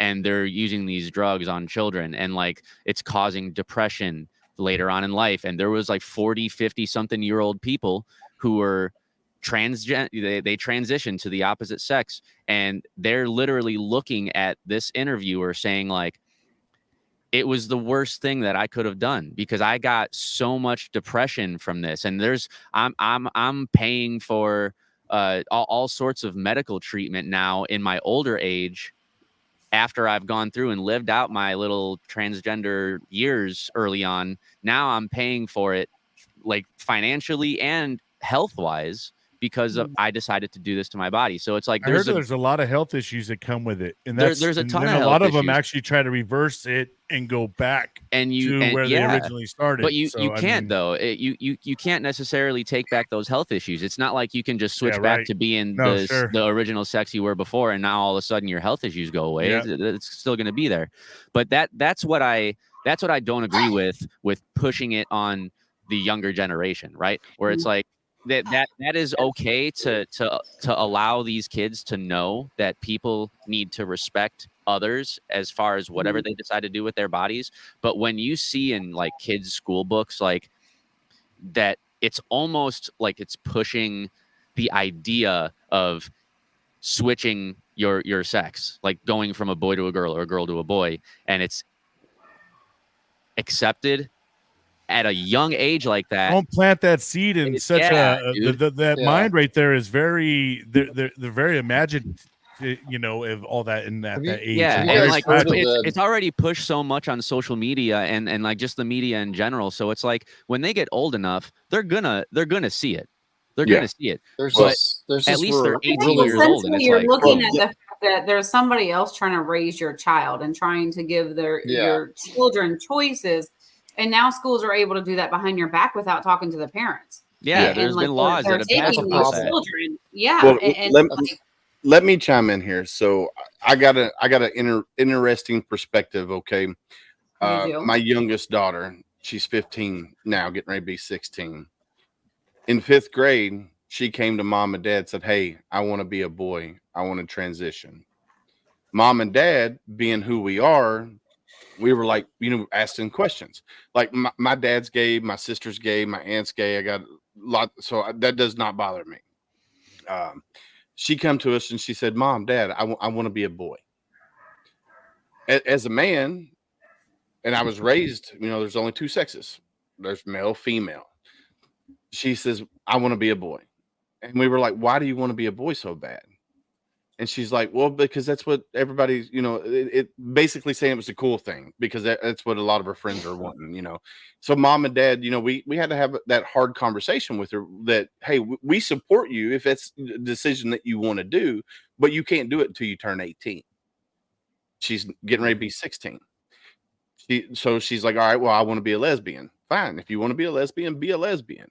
That's fine by me. So she starts dating this boy. She's been dating this boy for almost 2.5 years. She still considers herself a lesbian, but now she don't want to transition to be a boy. Now she wants to be, I don't even know what she considers herself, whether she's non-binary, binary, whatever, but she doesn't want to be a boy anymore. And as a decision as a parent, we said, look, we'll support you. If you turn 18 and you decide you want to be a boy, we will support you, because that's what we do as parents. Because, like, I forget who said it, but we're not going to disown our own kids. That's the decision they want to do. So my perspective on it is, yes, the school shouldn't be pushing it on anybody. The media shouldn't be pushing it on anybody. If you want to be transgender, poly, whatever, that's your choice. Go and do it. Do it in the privacy of your own home. Go out and be in public, but don't push your beliefs on people that don't believe in that. Or don't understand it. But I think an important note is being visible isn't pushing it on people. So it being out there and being in children's shows and things of that nature. But you don't say, I don't hear people saying that when it comes to Snow White was asleep and the prince kissed her without consent. And I don't, there was no uproar about that. There's not an uproar when it's men and women. And so visibility, being visible, isn't the same as sexuality and doing whatever you're doing behind closed Snow doors. White was like in the 60s or 70s. I think the time frame was way different too. But that's yes, we're evolving. But I think, like, the important thing too is, like, having that conversation, as you're saying, Willis, like, not automatically going to it was shoved down your kid's throat or this and that. It's like being able to have that conversation with your children. But it's even more than that in regards to, there are parents who will kill their children because they said something like that. There are people and parents and families who will abuse their children. There are so many teachers who know secrets about families and so many horrible things and traumas, because that's children's safe space, or that may be the only safe space they are.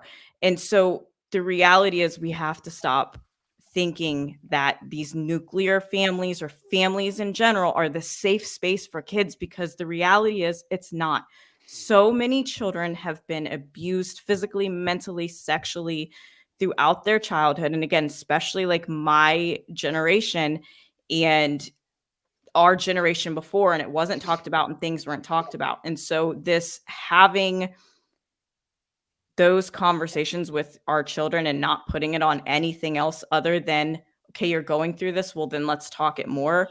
That's where I think it's really important. And again, like, I just cannot say it enough that being visible is not shoving it down your throat. People have and should be able to live, and we do not have all the same beliefs. The nuclear family and all of that, that's not everybody's belief. So just being visible doesn't mean you're shoving it down somebody's No, throat. 100% agree. But like it was said earlier, that's not my problem. My problem is not that because I choose to be a traditional Christian family and do what we do, that I'm somehow right. My problem is, as soon as and we can debate it all we want, but the facts are the facts. You can see it. Every news channel in America, you can see it.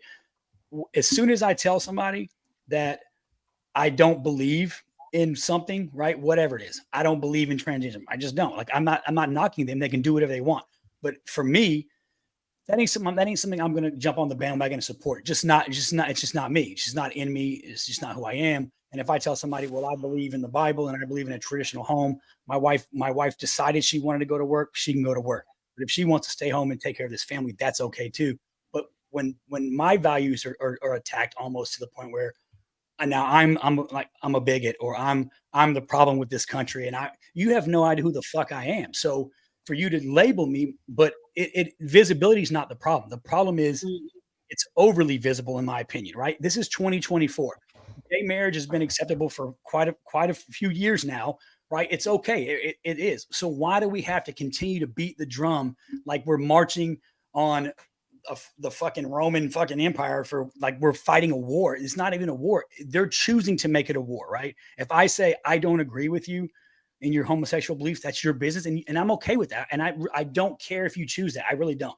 I got homosexual friends. I got buddies that I fought in combat with that were gay. Don't give a fuck what you do. My problem is it's not my values are not visible and not acceptable, right? That's just the narrative of this political climate. It's not okay to be a Christian male. It's not okay to raise your kids in a what I consider a safe environment. It's just not okay. And I'm not beating my fucking kids if they come home and tell me some crazy shit. That's fuck. Good luck, bro. Good luck. You gotta live with your choices. I don't.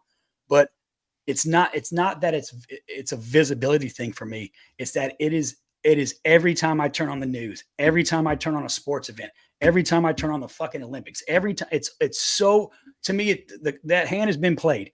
And my I guess my biggest headache with it all is because it is not something that, because you choose to love who you love, that's okay. My problem is we are making it such a big fucking deal of what people should be doing in their bedrooms behind closed doors.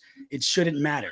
It shouldn't be a big deal. It shouldn't be out in the open in the public space, in my opinion. It shouldn't be in my kids' schools. It shouldn't be in textbooks. It shouldn't be talked about by anybody other than the people in this house who talk to my kids about sex, right? What they trying to explain to my daughter, well, those two men love each other, and I know they're fucking making out in speedos at the beach, is a hard pill for me to fucking swallow, because I'm not sitting there humping my fucking wife up and down the beach. That's just not what I do, right? So my issue is more about, look, it's what you do behind closed doors. That's your business, and it's your right as an American citizen to do whatever the fuck you want. You can fuck a dog, a chicken, I don't give a shit. My problem is I don't need to see it. My kids don't need to see it. You have the right to do it. It's legal in the country. You can get married. You can do whatever you want. Why do we have to keep beating the fucking drum to make it where anybody else's opinion is the wrong opinion, or we're bigoted, or we're the problem, or we're trying to cause division, or we're trying to preach hate? Because I don't believe what you believe doesn't mean I hate you.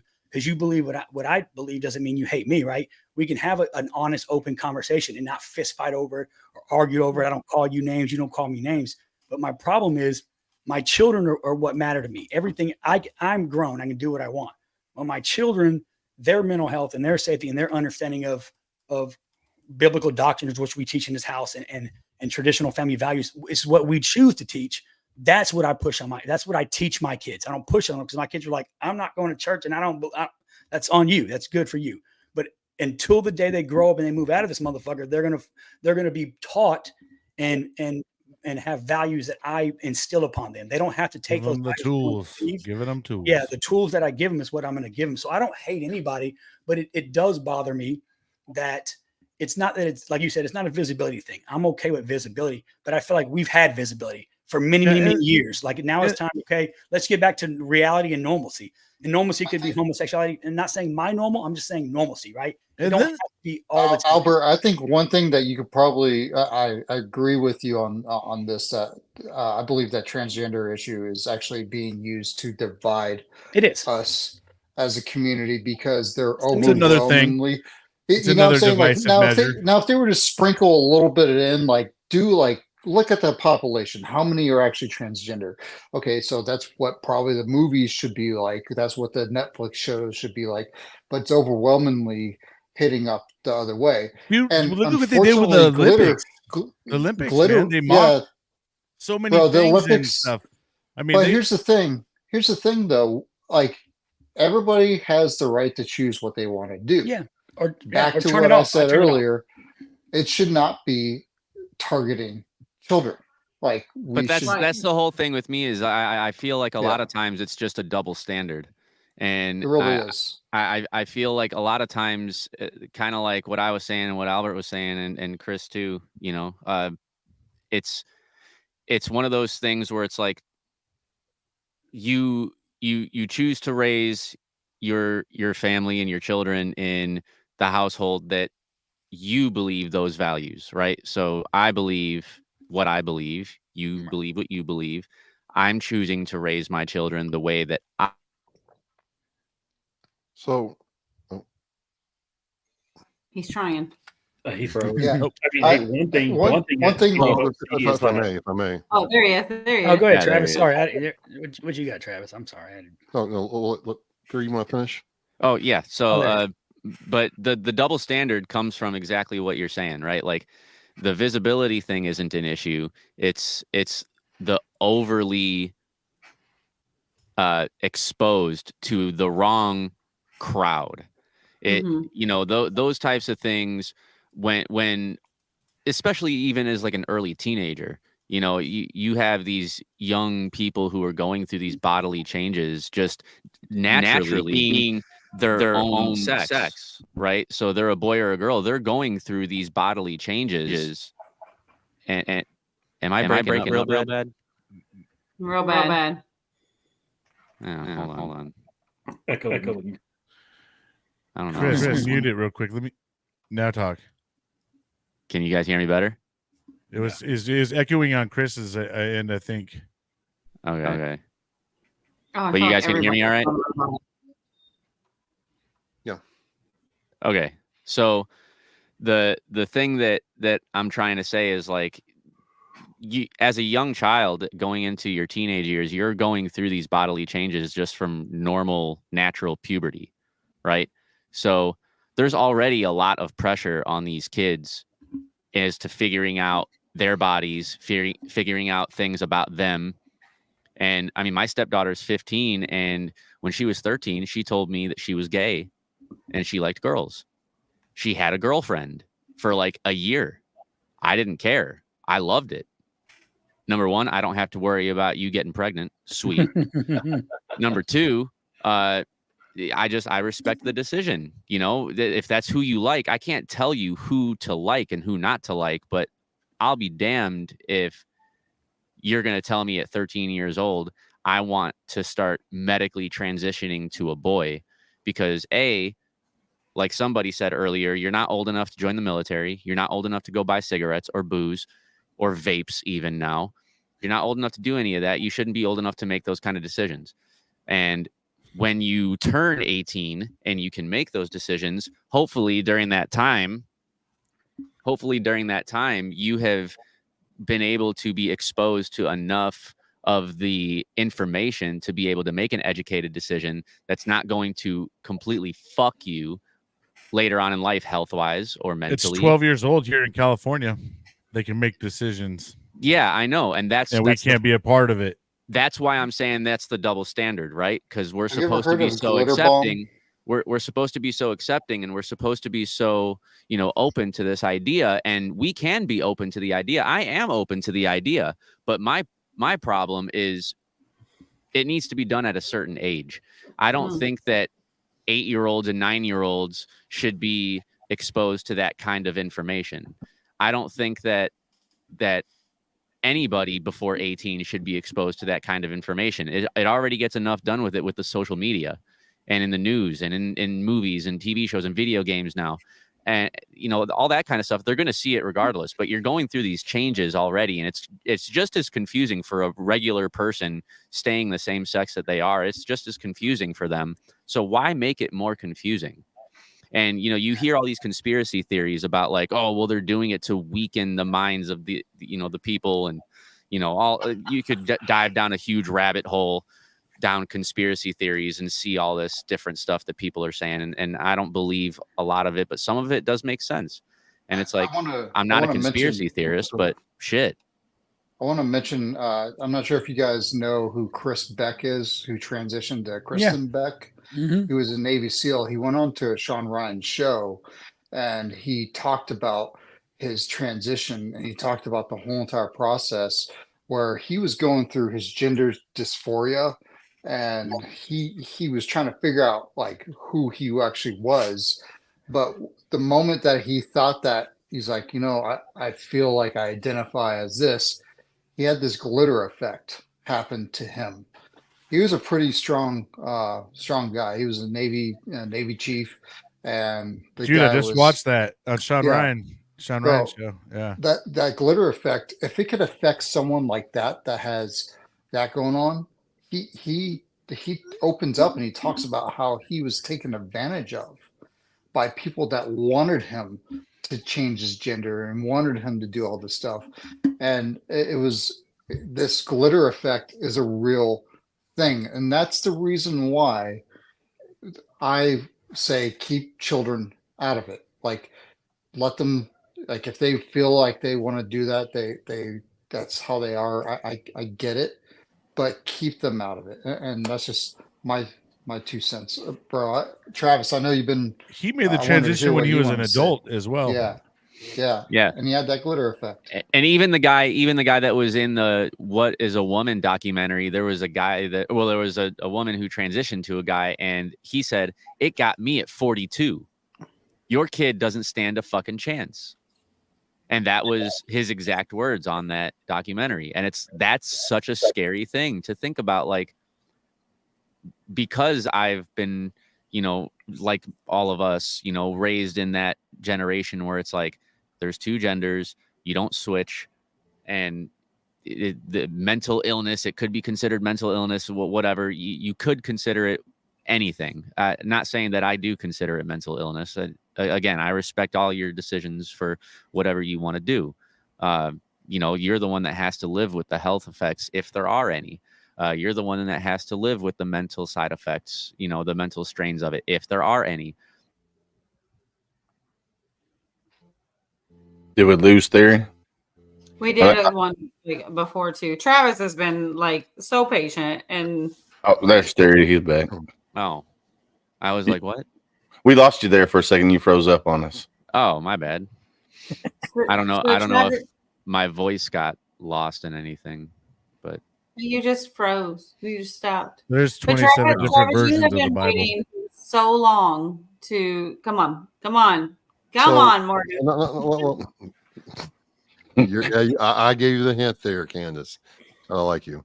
I see it from two different ways. Tabitha, you're absolutely right, because I grew up in the South, and that was telling your parent you were gay or transgender was just not something you did if you wanted a place to stay.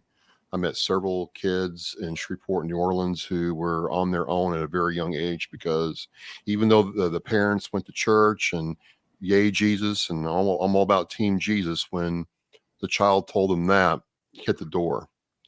And so it's very, and I've had my problems with my parents, so on and so forth, and I know what that's like. And so I'm like, if my sons, I have 3 of them, ever came to me and said, Dad, I'm gay or transgender, I told myself I'm going to put my arms around them. And so it's very important, I think, why we're having a lot of these problems is parents either A, don't know how to talk to their kids, don't have the tools, or just have a lack of empathy for what their kid's going through.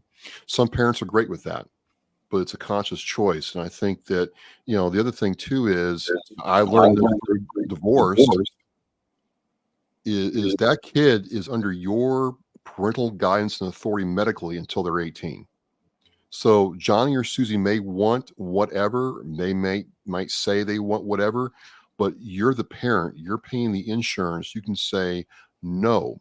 And I would say, let's take that time and figure out what's actually going on and be there for that kid. And maybe, to David's point, his daughter will think about it differently. Maybe not, but the love is still there. So I think a lot of this comes down to parents having to be parents, man, and embracing the power they have. So that's the one side of it. But here's where the transgender movement loses me. I'm a weightlifter. I compete in weightlifting. I have for quite a long time. I've done pretty good. Well, this year in Nevada, a woman lost first place to a transgender competitor. And I just don't think that's fair. I do not think that's fair. And it's not fair when you're a guy transitioning, coming into a women's division, and you can lift 75 to 200 pounds more than the next woman down. It's not biologically fair. It's not fair in sport, and it's not fair in reality. But yet the offer's been, let's create a transgender division. Well, we don't want that either. Well, you can't have it both ways. If I went and competed in my, woman, division equivalent, I'd be a world record holder like that. So this is where they lose me, because they don't want to meet people halfway. And that worries me, because if they're doing this with sport, they're going to do it in other places. And because now they want you to see them as whatever the other sex is. You know what I mean? But the biology doesn't match the narrative. The biology is, if I went woman right now, let's just say I did, my bone density, my ability to heal, all that, my muscle mass puts me at an advantage I'm going to have for years. So this is where I wonder where this is coming from. Like, what's the real deal here? Because I have no problem with you competing in weightlifting as a transgender. I have no problem with you doing that. And you should be able to celebrate sport and be part of that community. Absolutely. But it's not fair to the female that is trying her best to compete at that level to get smoked by a guy. Well, that's where it kind of undermines that's where I think the undermining starts happening, right? Where, the women that fought really hard to have, their rights and all that stuff. And then here comes a man that made a transition and comes and takes something they worked so hard for. You know what I mean? I don't know. And Yeah, probably who's trained for fighting a long those time women? too.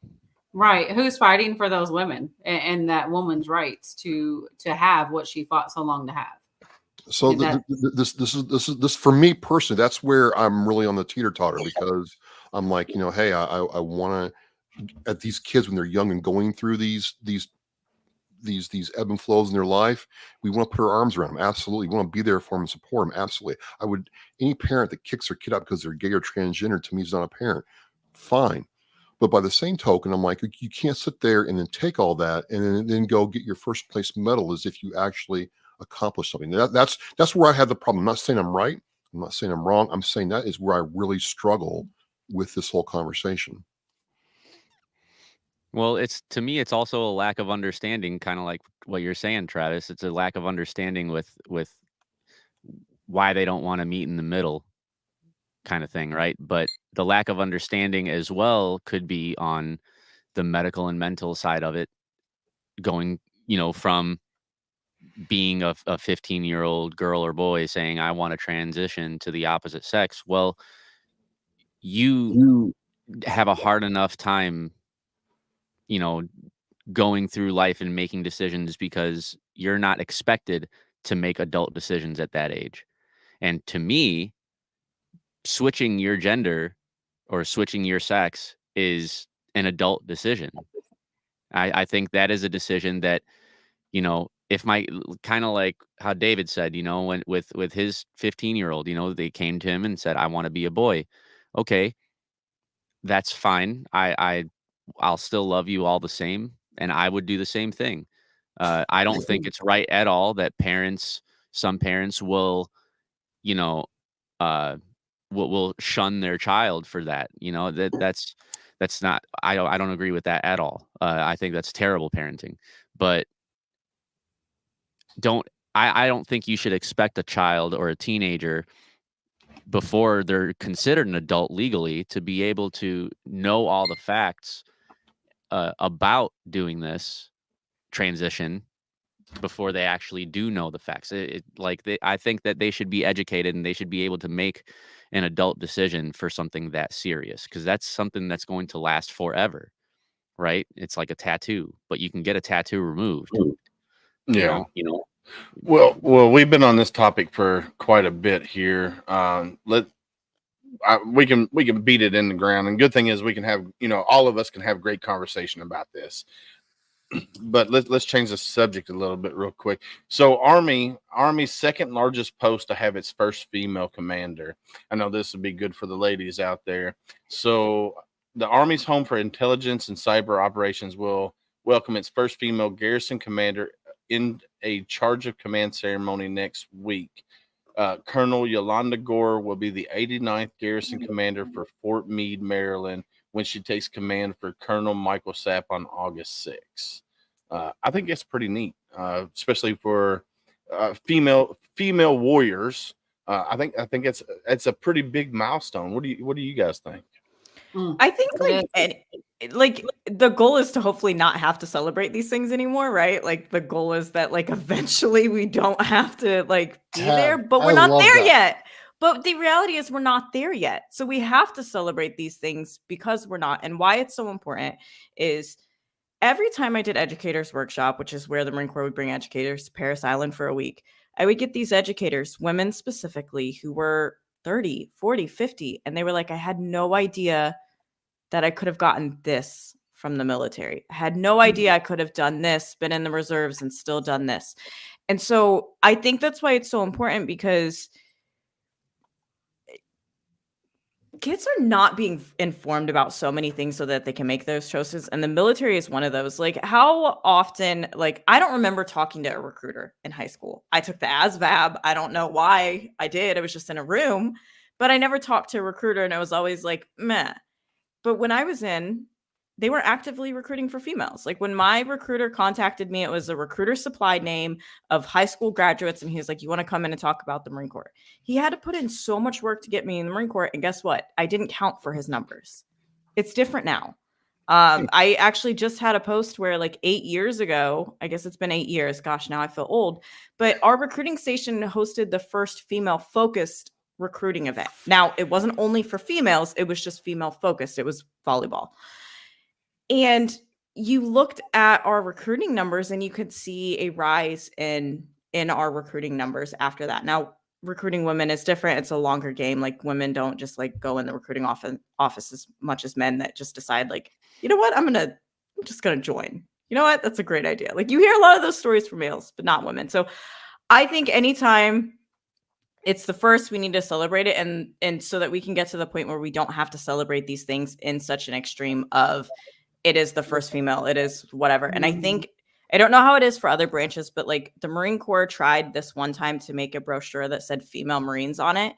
And I refused for that brochure to go anywhere in my recruiting stations because that doesn't exist. However, now being a veteran and my gender mattered so much as a veteran, like it never did in the Marine Corps, I get it a little bit, right? Like I get that like a little bit, right? Like I'm wearing my 4th battalion, but yeah.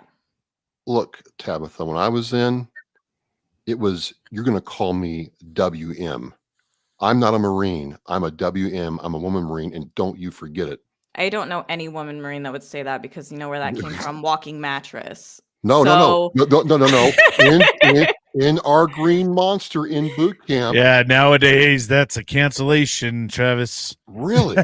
Yeah. It came out. It was a negative. It was no. Negative. No. Because Green Monster, Marines started putting other words on the WM. Well, yeah, but officially, we were told in boot camp you will dress her as a WM, woman Marine. Oh, no. It was in the monster. It was in our syllabus. Not in 2000. Not in 2000. I'll tell you that much. Well, I mean, that's how old I am. But it is like, because our Marine Corps League was just having this conversation where, there used to be a whole separate chain of command for women. And like the last woman of that, gosh, I can't remember what her title was. Like she was a 1 or 2 star. It was just a conversation with the Women Marine Association. And it's just like, well, look how far we've evolved. But it comes to the point of like, we want to celebrate these things and acknowledge it, right? Because it's not being seen. But then part of it is like, instead of adding more females into the regular marketing the Marine Corps was doing, they made a separate brochure for women. And it had no information that was like, it wasn't talking about like periods or anything that mattered. It was literally just like women Marine. And here's some photos of women in the Marine Corps instead of like, on a normal brochure, like aviation, like there's plenty of like women Marine and aviation. Why is there not a photo of a woman in aviation like on it? Like there's plenty of photos on divots. And so I think that's where we're at, where we're getting a lot better. And most of us, at least who serve, now recently, they don't want to be called female Marines. They don't want to be called, anything other than Marines. But we do still need to like acknowledge and celebrate these things because that's I think what gives the younger generations like the hope that they can do that, or like. So wait a minute, Tabitha.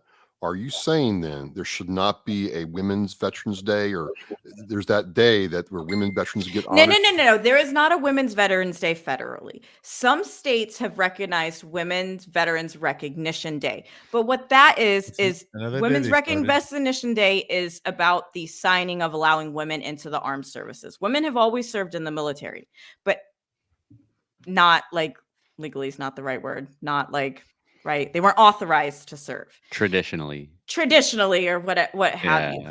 Now, do I think that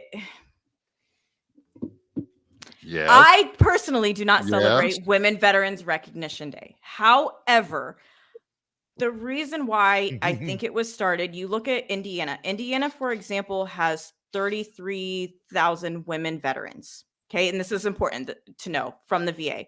Only 5,000 of those 33,000 are enrolled in VA healthcare system. Women veterans are 80% more likely to commit suicide if they are not in the VA healthcare system in any capacity. And so women veteran initiatives were really targeting a space to bring women veterans to try to get them enrolled in the VA healthcare system. I am all for, again, specifically targeted events to target a demographic to try and accomplish whatever it is you need to accomplish. You want to accomplish more, enrolling them more in it. Do I think that there needs to be a separate day to like celebrate it? No, that's Veterans Day, but I'm also not like completely against it. So me personally, do I celebrate Women Veterans Recognition Day? I don't. I celebrate the signing of allowing women into the service. But if that's what you want to do at the same time, I'm not going to bash that because we also have a Vietnam Veterans Day. And why do we have that? Because Vietnam veterans weren't getting the recognition they should, and there was a lot more awareness that needed to happen. So it's not against it, but it's not a federal holiday, and it doesn't need to be a federal holiday, in my opinion. I guess it's just different for me because when I enlisted, it was 2010, and enlisting in the Marine.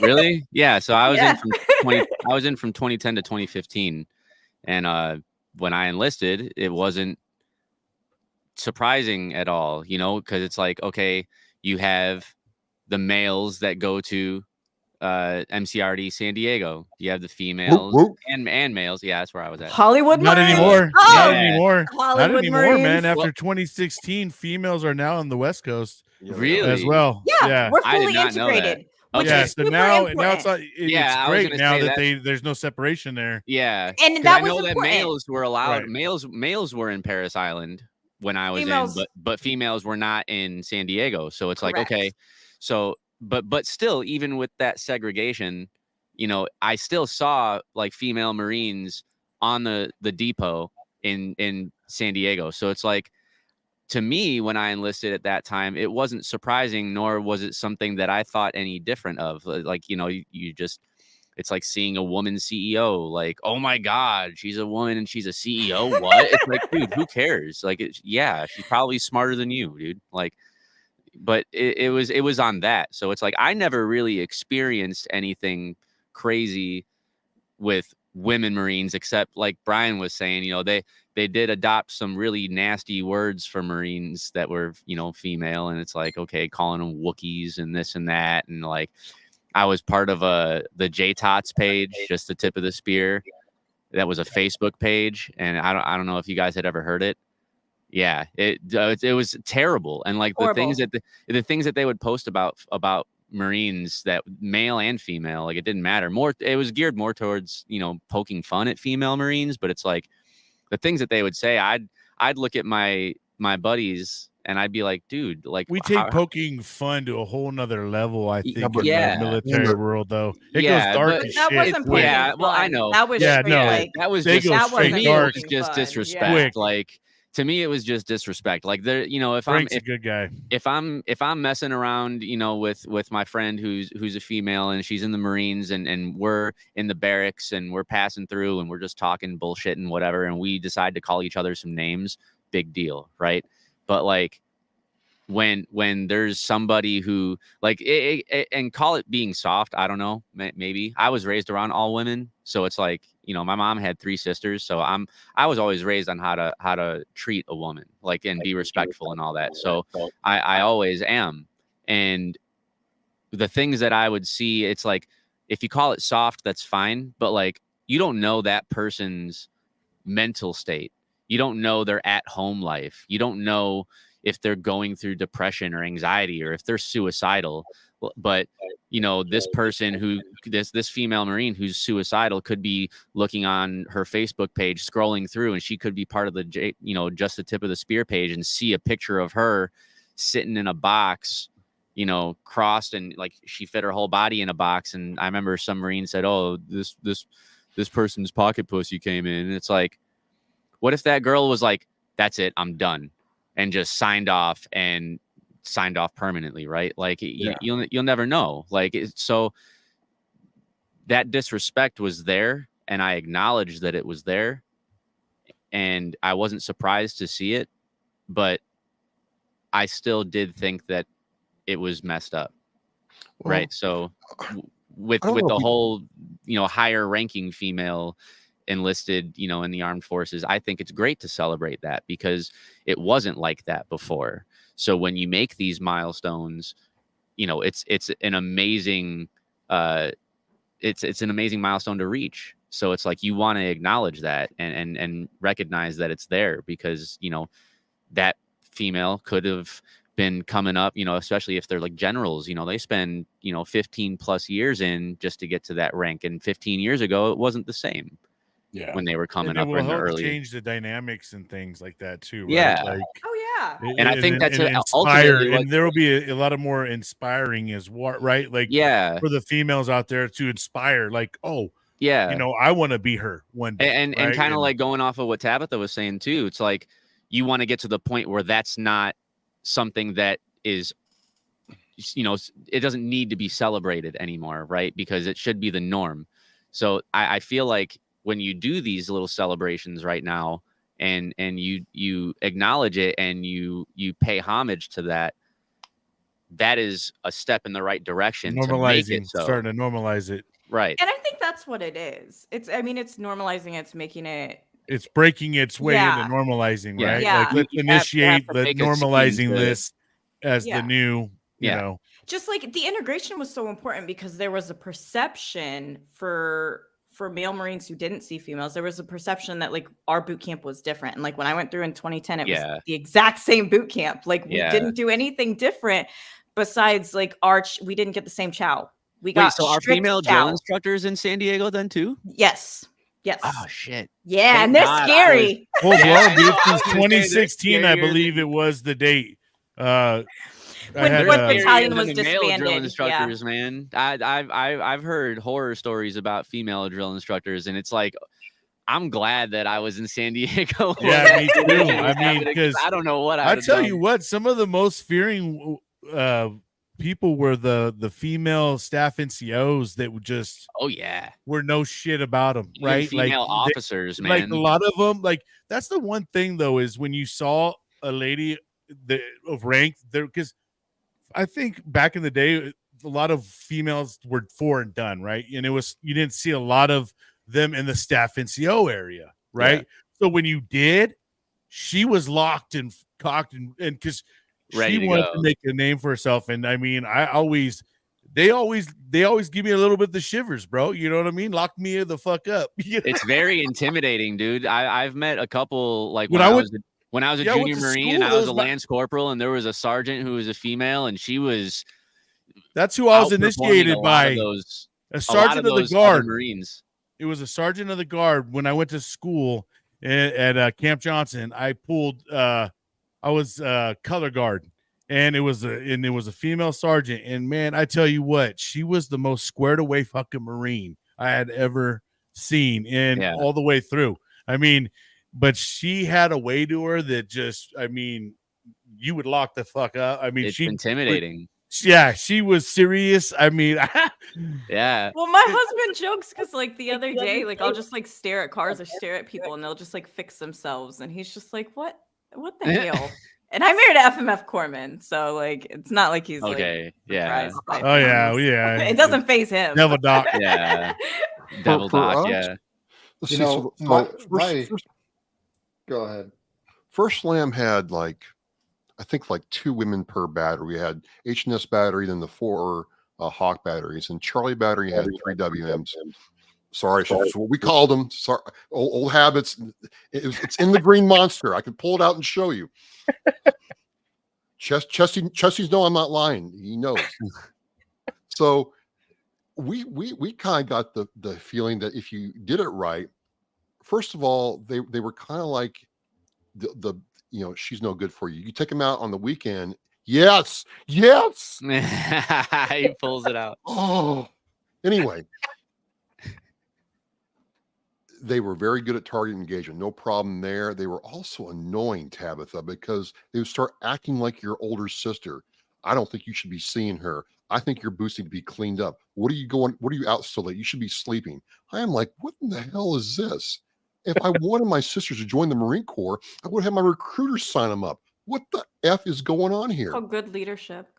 I'll tell you what, the Marine Corps gave me a newfound respect for females, right? Because I grew up always like the men always were working and stuff like that, and when I went after boot camp, I went into school, and then that was my first introduction to females and stuff like that. And then when I got out into the fleet, some of them are way tougher than some of the dudes. There's a lot of them that you just watch them.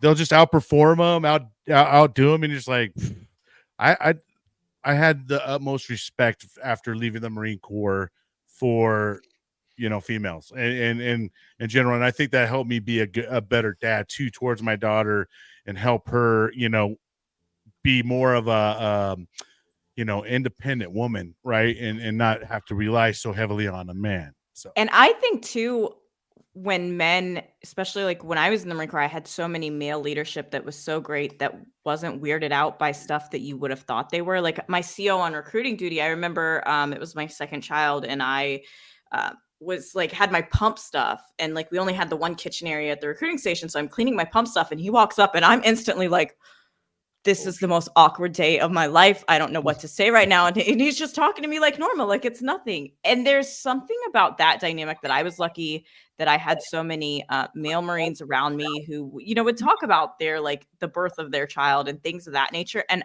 those were the commands and the structures that were just so good across the board. I think there's societal norms that we think we can't talk about. And the Marine Corps, as you know, you talk about everything. And when it's done that way in such a positive, it's just like, wow, like, there's just something about it. I mean, I love the Marine Corps. It like makes me like, I smile thinking about it. Like the things where I didn't feel like I had to think about what I was saying so much. You could like literally vent things. You could like just talk about like all of this stuff. And it just like, I don't know. I went in the Marine Corps in a really good time. Where we got the history of 4th Battalion, but we really I got to see the integration of women, I think, like fully. Mm-hmm. That's why I was saying it was so normal for me. So it's like, well, it's no news to me. Well, I thought it was normal already. I was in the aviation side of the Navy, so we had quite a few females that were already integrated. When I went through boot camp, we actually had females integrated into our boot camp. Not every boat had their females integrated, but there was boats out there that had them integrated. So it wasn't just all female groups; it was integration, and that was quite interesting. And I could tell you a lot of stories that happened, but that's not what I'm trying to get at right here. What I am trying to get at is the professional female force that we had was by far statistically higher quality performers, mechs, maintainers, administrators. Like they were all around by percentages, they were actually better than a lot of the male counterparts. Hey, look. I found out in the Marine Corps that if you give, sorry, Tab, a WM, a mani-pedi gift. No, hear me out, Tab. we gotta do MEMS. Anybody use the MEMS system where you gotta order parts for your gear? Yeah. You know what a paperwork nightmare that is? I would supply. Well, right. So you know, right? Like to get a bolt is 10 pieces of paperwork, and some staff sergeant or lieutenant is going to redline it. Well, I found out that chocolate and many petty gift certificates will get my WM colleagues to do it for me, and it's done right, and it's great. Or they'll show me how to do it. Tab looks less than interested about this. Right? Don't need to remind you. My name was Blunt Bartley in the Marine Corps. I didn't do shit for nobody. You do your damn job. I don't know. You walk into supply. It doesn't matter where you're at. You walk into supply with a couple monsters. You're going to walk out. You're going to get whatever you want. Now, if you feed me, if you give me free food, I ain't doing. Well, in this case, this corporal liked her, chocolate, Hershey Special Dark, and she liked getting her nails done. And once I figured that out, life got pretty good. I'm just saying. Let me ask the question since I'm trying to leave. Let me ask you guys a quick question. Do you think the Marine Corps needs to go co-ed just like every other branch when it comes to boot camp? What do you mean? It's integrated now. It's already integrated. No, I don't think they do male. No. There's only female platoons. So like female platoons and male platoons. No, I do not know that they're fully integrated. They just sleep on different. They sleep on different floors now. 4th Battalion doesn't exist anymore. 4th Battalion is gone. I did not know they integrated like that because I've not seen one video yet of Marine males and females in boot camp together yet. I have not seen one like in the same platoon. Yeah, go look in YouTube real quick. And they're in the same company. So like Papa Company before used to be 4th Battalion. Now they're Bravo Company. They're fully integrated. Women are fully integrated in the Marine Corps. Yeah. When they march and they do all the stuff, they're all together. They're fully integrated. They just don't sleep together. That's cool. They're in different, like the women are on the top. Sure. Eventually, it'll be like Starship Troopers one of these days. They'll just be in the same barracks, everything. The UK, the British, when we were over there in the Middle East, they don't. It's all co-ed for them. They don't have a male female. Eventually they do it all together. Yeah, eventually it'll be like that here too. Eventually, but Americans are so prude though when it comes to certain. I was about to say, and that's a whole nother topic of conversation. Like we're talking all of that. Like we ain't there. Sure. We ain't even sort of there. You gotta go. I know you guys. Stop. Too many comments. Okay, bye. Thank you all. Bye. Yeah. So nice to meet you. Hey Tab, see you later. Hey guys, I'm out. Hey Chris, see you, brother. Chelsea, I gotta go. You are. Hey, I put Theory's information in the private chat. So if you want to email him to get him on your show, his email's in the private chat. I still got to shoot him. I added it too because Tabitha had to leave, so I put my email again. I didn't know that you put it in there already, so I put it in there earlier. Tabitha said she wanted to reach out, and I was like, yeah, my email is right here. So if you guys ever want to reach out, David will hit me up randomly like he did tonight and just be like, hey, man, you want to jump in on this? That's because he was trying to fill it full of Marines. Hey, can you blame him? I always tell you this, Candace, that there is never a dull moment. With a You're right. There is never a dull moment. But sometimes it's like too many Marines. You know why I bring Marines into the show? You know why? Because of this right here. Yeah. This is why, because we are the life department. Another one of my songs. I did not leave quick enough. Hey man, this song's a banger, all right? You guys should go stream this shit. It's a banger. Yeah, I'm just cruising cruising in the whip, got my homies in the backseat, riding down a 6-4, bumping to the backbeat. Got a couple bottles, marijuana and a glass piece. Wherever we go, we bout to run it like a track meet. But it's 9 o'clock, time to head to where the party at. Cause shit, I'm trying to get drunk, roll a blunt, light it up, smell it loud when I pull up on the scene. All the bad bitches cry, run the boy, I'm a fiend for the and they know it. A couple of them freaks, and I'm trying to let them show it. Got one grinding on my waist, I ain't hitting till you blow it. But I promise when I get inside, ain't gon' be no slowing down. Split it, then I hit the town, bar hopping. Y'all know what I'm trying to do. Check my phone, I don't even know who I'm replying to. Roll another blunt, homie, tell me where we flying to. Trying to keep it going for another night or two. Yeah. You know, we the life of the party, and you know, Yeah, Nate Dogg on there, bro. we about to get it My buddy started. Lamont Carter. You know, Alan, the ladies sipping on Bacardi, cause you know, we the life of the party. You know it's just the same shit, different day. You jump in on my shoes, about to fly away. I'ma drink away the blues with this Alizé. Sipping to the rate, no clue what I'm trying to say.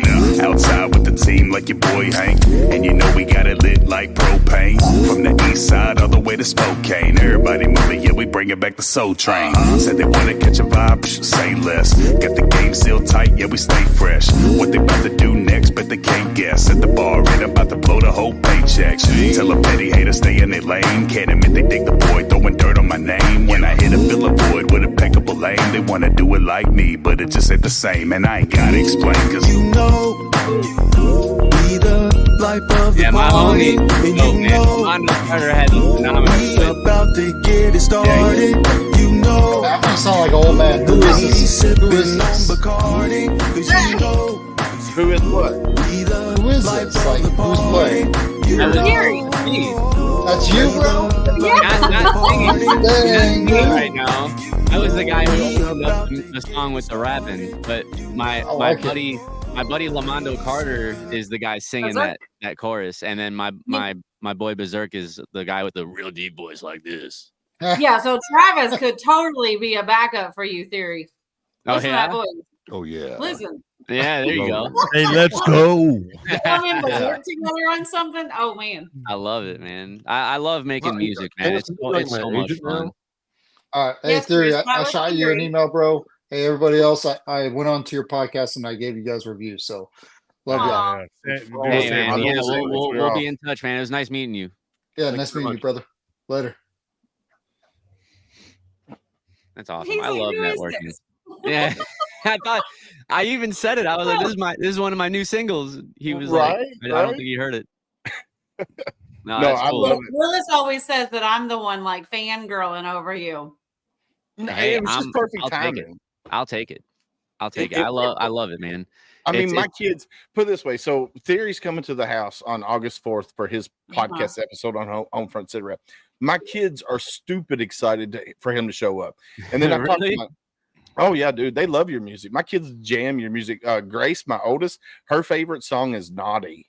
Like her favorite song Oh is God, Naughty. yeah. Yeah. He's And trying and to the kick funny me thing out of is, my chair. The funny thing is, I wasn't ever even in Naughty except for one thing. I did the Courage the Cowardly Dog impression, Nice. and that was at the end of the song when the guy shaves Courage. Yeah. So that was Joey's idea. That was Berserk's idea. It was 100% his coming from his creative mind, how he wanted to go about the song. He wrote the song. I just gave him the beat, and he wrote the song. And he was like, "Okay, so hear me out."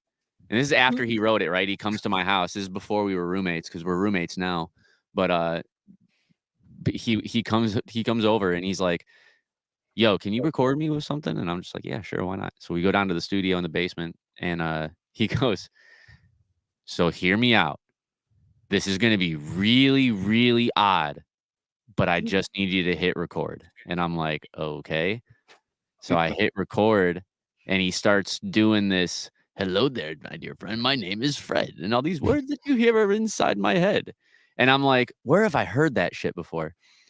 And he tells me after he does his first take, he's like, "So do you remember the episode from Courage the Cowardly Dog when the creepy, like long-legged, like skinny dude comes and visits his Aunt Muriel and the old man?" And I'm just like, "Yeah."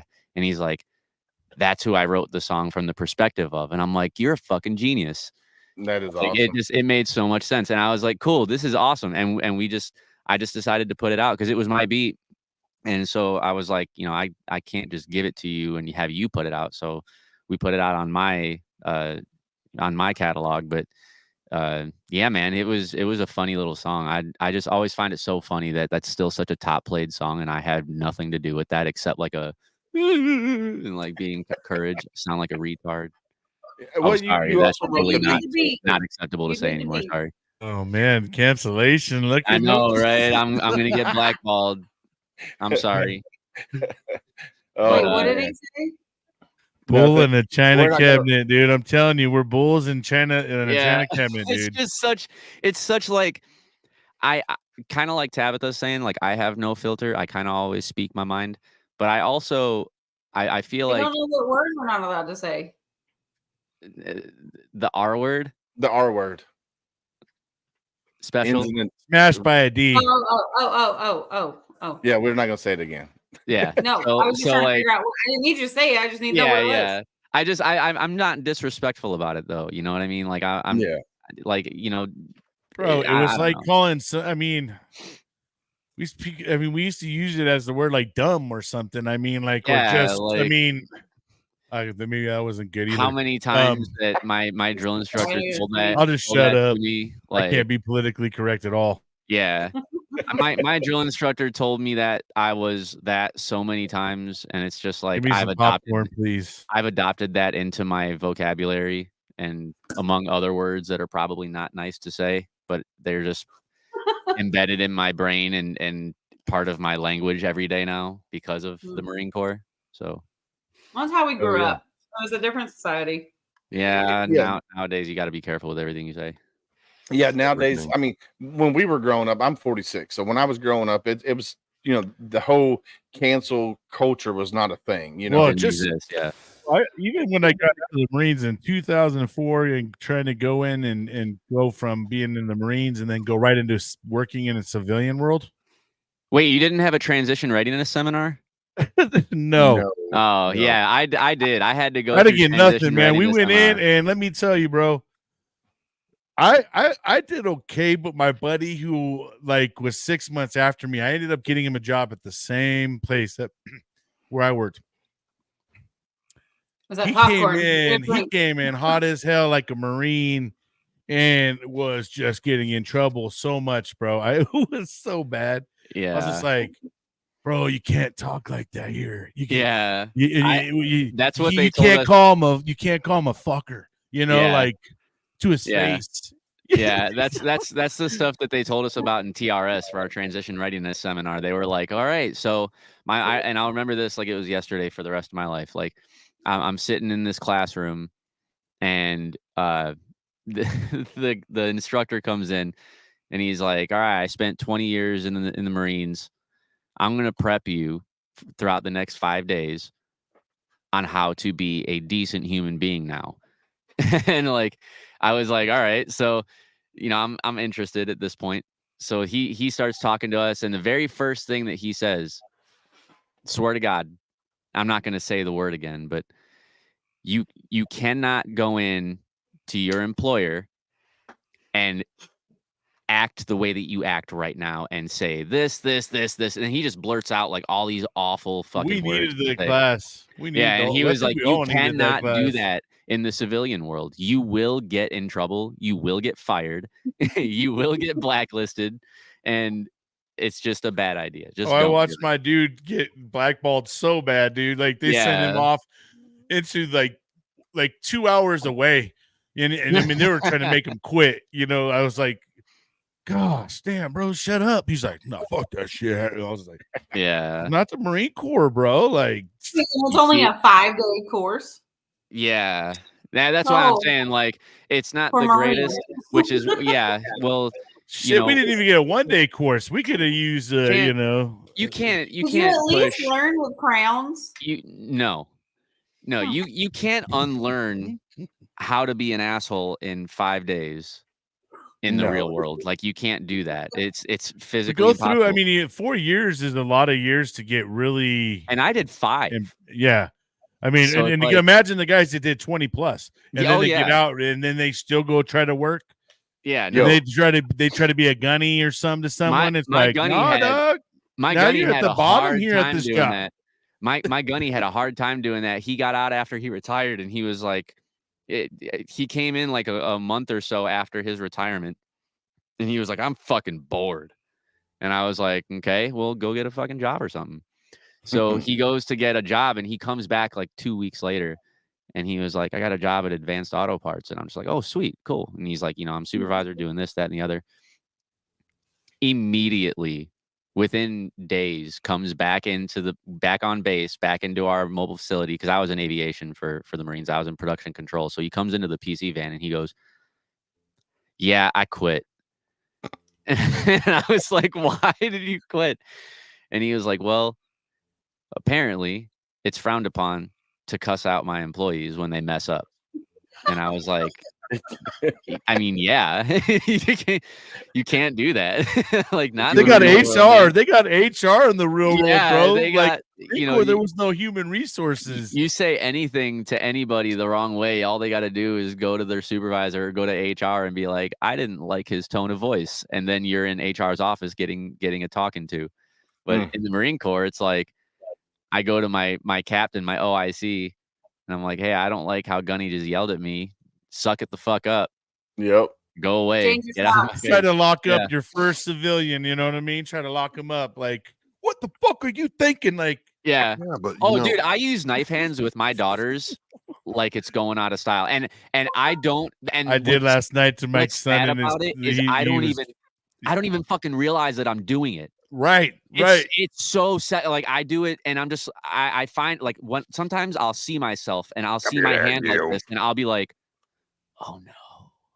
Like, Yeah, but I've had officers and staff in SEALs tell me when they got out, it was really rough because the officers used to having their coffee and their paper on their desk a certain way and Oh, yeah, of all their course. travel. And he's like, I had to actually do my own travel. I'm like, yes, sir. That's how it works here. You go on the app, you book your travel, and Well, that's how some it of these works. guys are, when they leave the Marine Corps, they're like, in charge of something. Yeah. Or, and then when they go out and they try to get a job, sometimes you're at the bottom and shit. You're right back into like, yeah, dude, you're right back in the square Welcome to one here in Walmart. this world.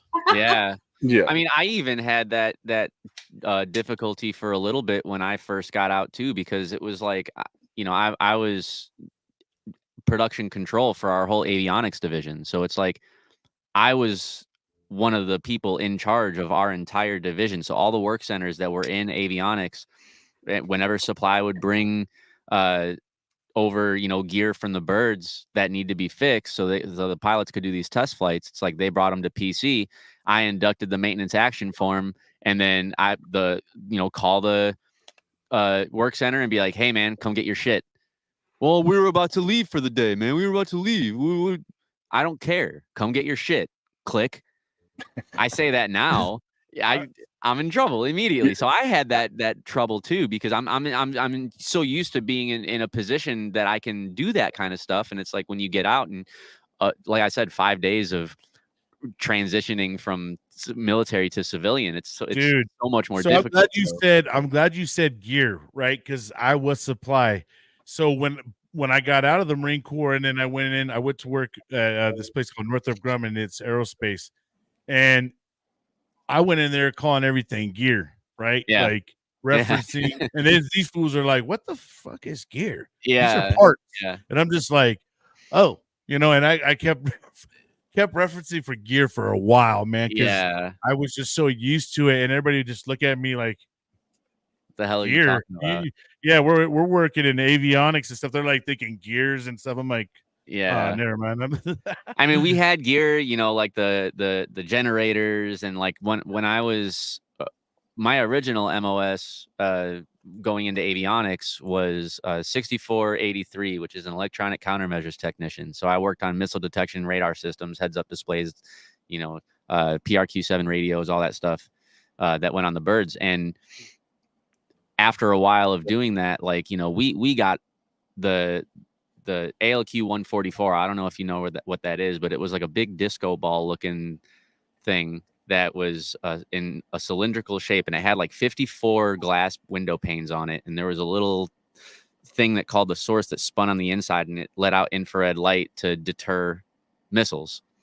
And so when we would get that, we would call that gear, right? But then we would have to order parts for it. But the overall piece of equipment, we would call it gear. Same thing with generators, or, for our calibrations team, any kind of work desk that they had, where they tested some of these gear or some of these pieces of gear, and they would calibrate certain things. And all this whole thing, it was based around just calling it gear, but you had to order parts to fix the gear.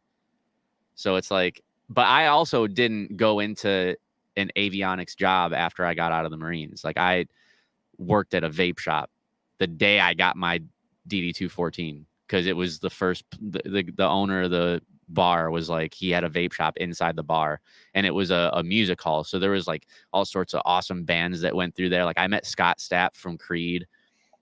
He came and performed. Dude. I got to see like Head PE live. I got to see Mushroom Head live. I got to see Killswitch Engage live. I got to meet Saliva, like all these awesome big name bands that would come by. And I got to see these shows for free. Waka Flocka came through. It's super crazy stuff. So it's like, I was like, yeah, fuck yeah, I'd love to work here. So I got my DD214 on April 10th, 2015, and that was at like 1:00 in the afternoon, and then at 6:00 that night I started working at this club. So it was like I had no gap, and I didn't want to do avionics because I just wasn't interested in avionics. My whole point of joining the Marine Corps was to go blow shit up as as infantry. So I didn't want to be a cop, with that kind of training. So I was like, yeah, I'm not doing either of those things. So that was the first thing that I was offered. So I jumped on it. Yeah. Well, you know what? It's about that time, guys. I hate to cut it short, but we've been on here for 2 hours and 42 minutes. Dang. So tonight was a great show. I mean, we had great comments all the way through. I think what makes this works is everybody had their own opinions about certain things, and nobody got mad and upset and, started throwing fists with each other. So you guys, listeners out there that, have chimed in this whole time, you guys are why we do what we do on our podcast. So make sure you go follow all of these podcasts that are on this show. They're all down here at the bottom of the screen. Also, make sure you go follow Theory.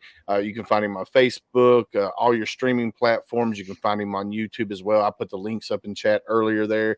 So make sure you go follow all of them. We're going to close it out. We're going to start with Miss Candace. Give us closing statements, Candace. I was just happy to be here tonight. It is nice to sometimes talk about something different than what we do on our normal podcast, having a little controversy and like you said, being able to get along. And don't get me wrong, I love my Marines. I bake with crowns all the time. Mm-hmm. Good night, all right, guys. Candace. Good night. All right, next up, Mr. Travis. Close us out, buddy.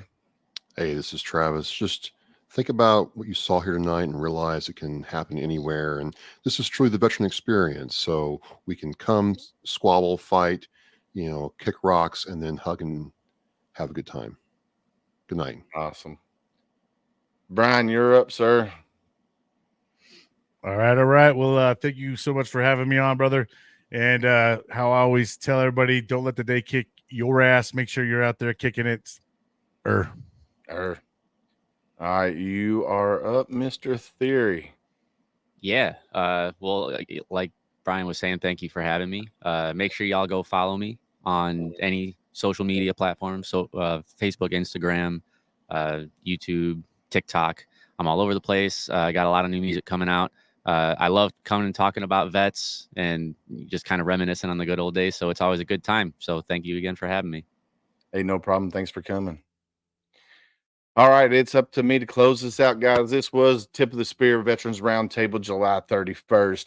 I want to thank each and every one of our listeners, whatever platform you were watching it on, whether you're watching it on somebody else's page or whatnot. Make sure you go like, follow, subscribe, leave a Google review, Amazon review, Spotify review. Make sure you do all of that. Take care of your podcast host, because that's why we do this for you guys, not for us. We do it for you guys. If we can reach one veteran a day, that's what we worry about, because that 22 a day is too many. So like we always say, stay safe out there. We got your 6.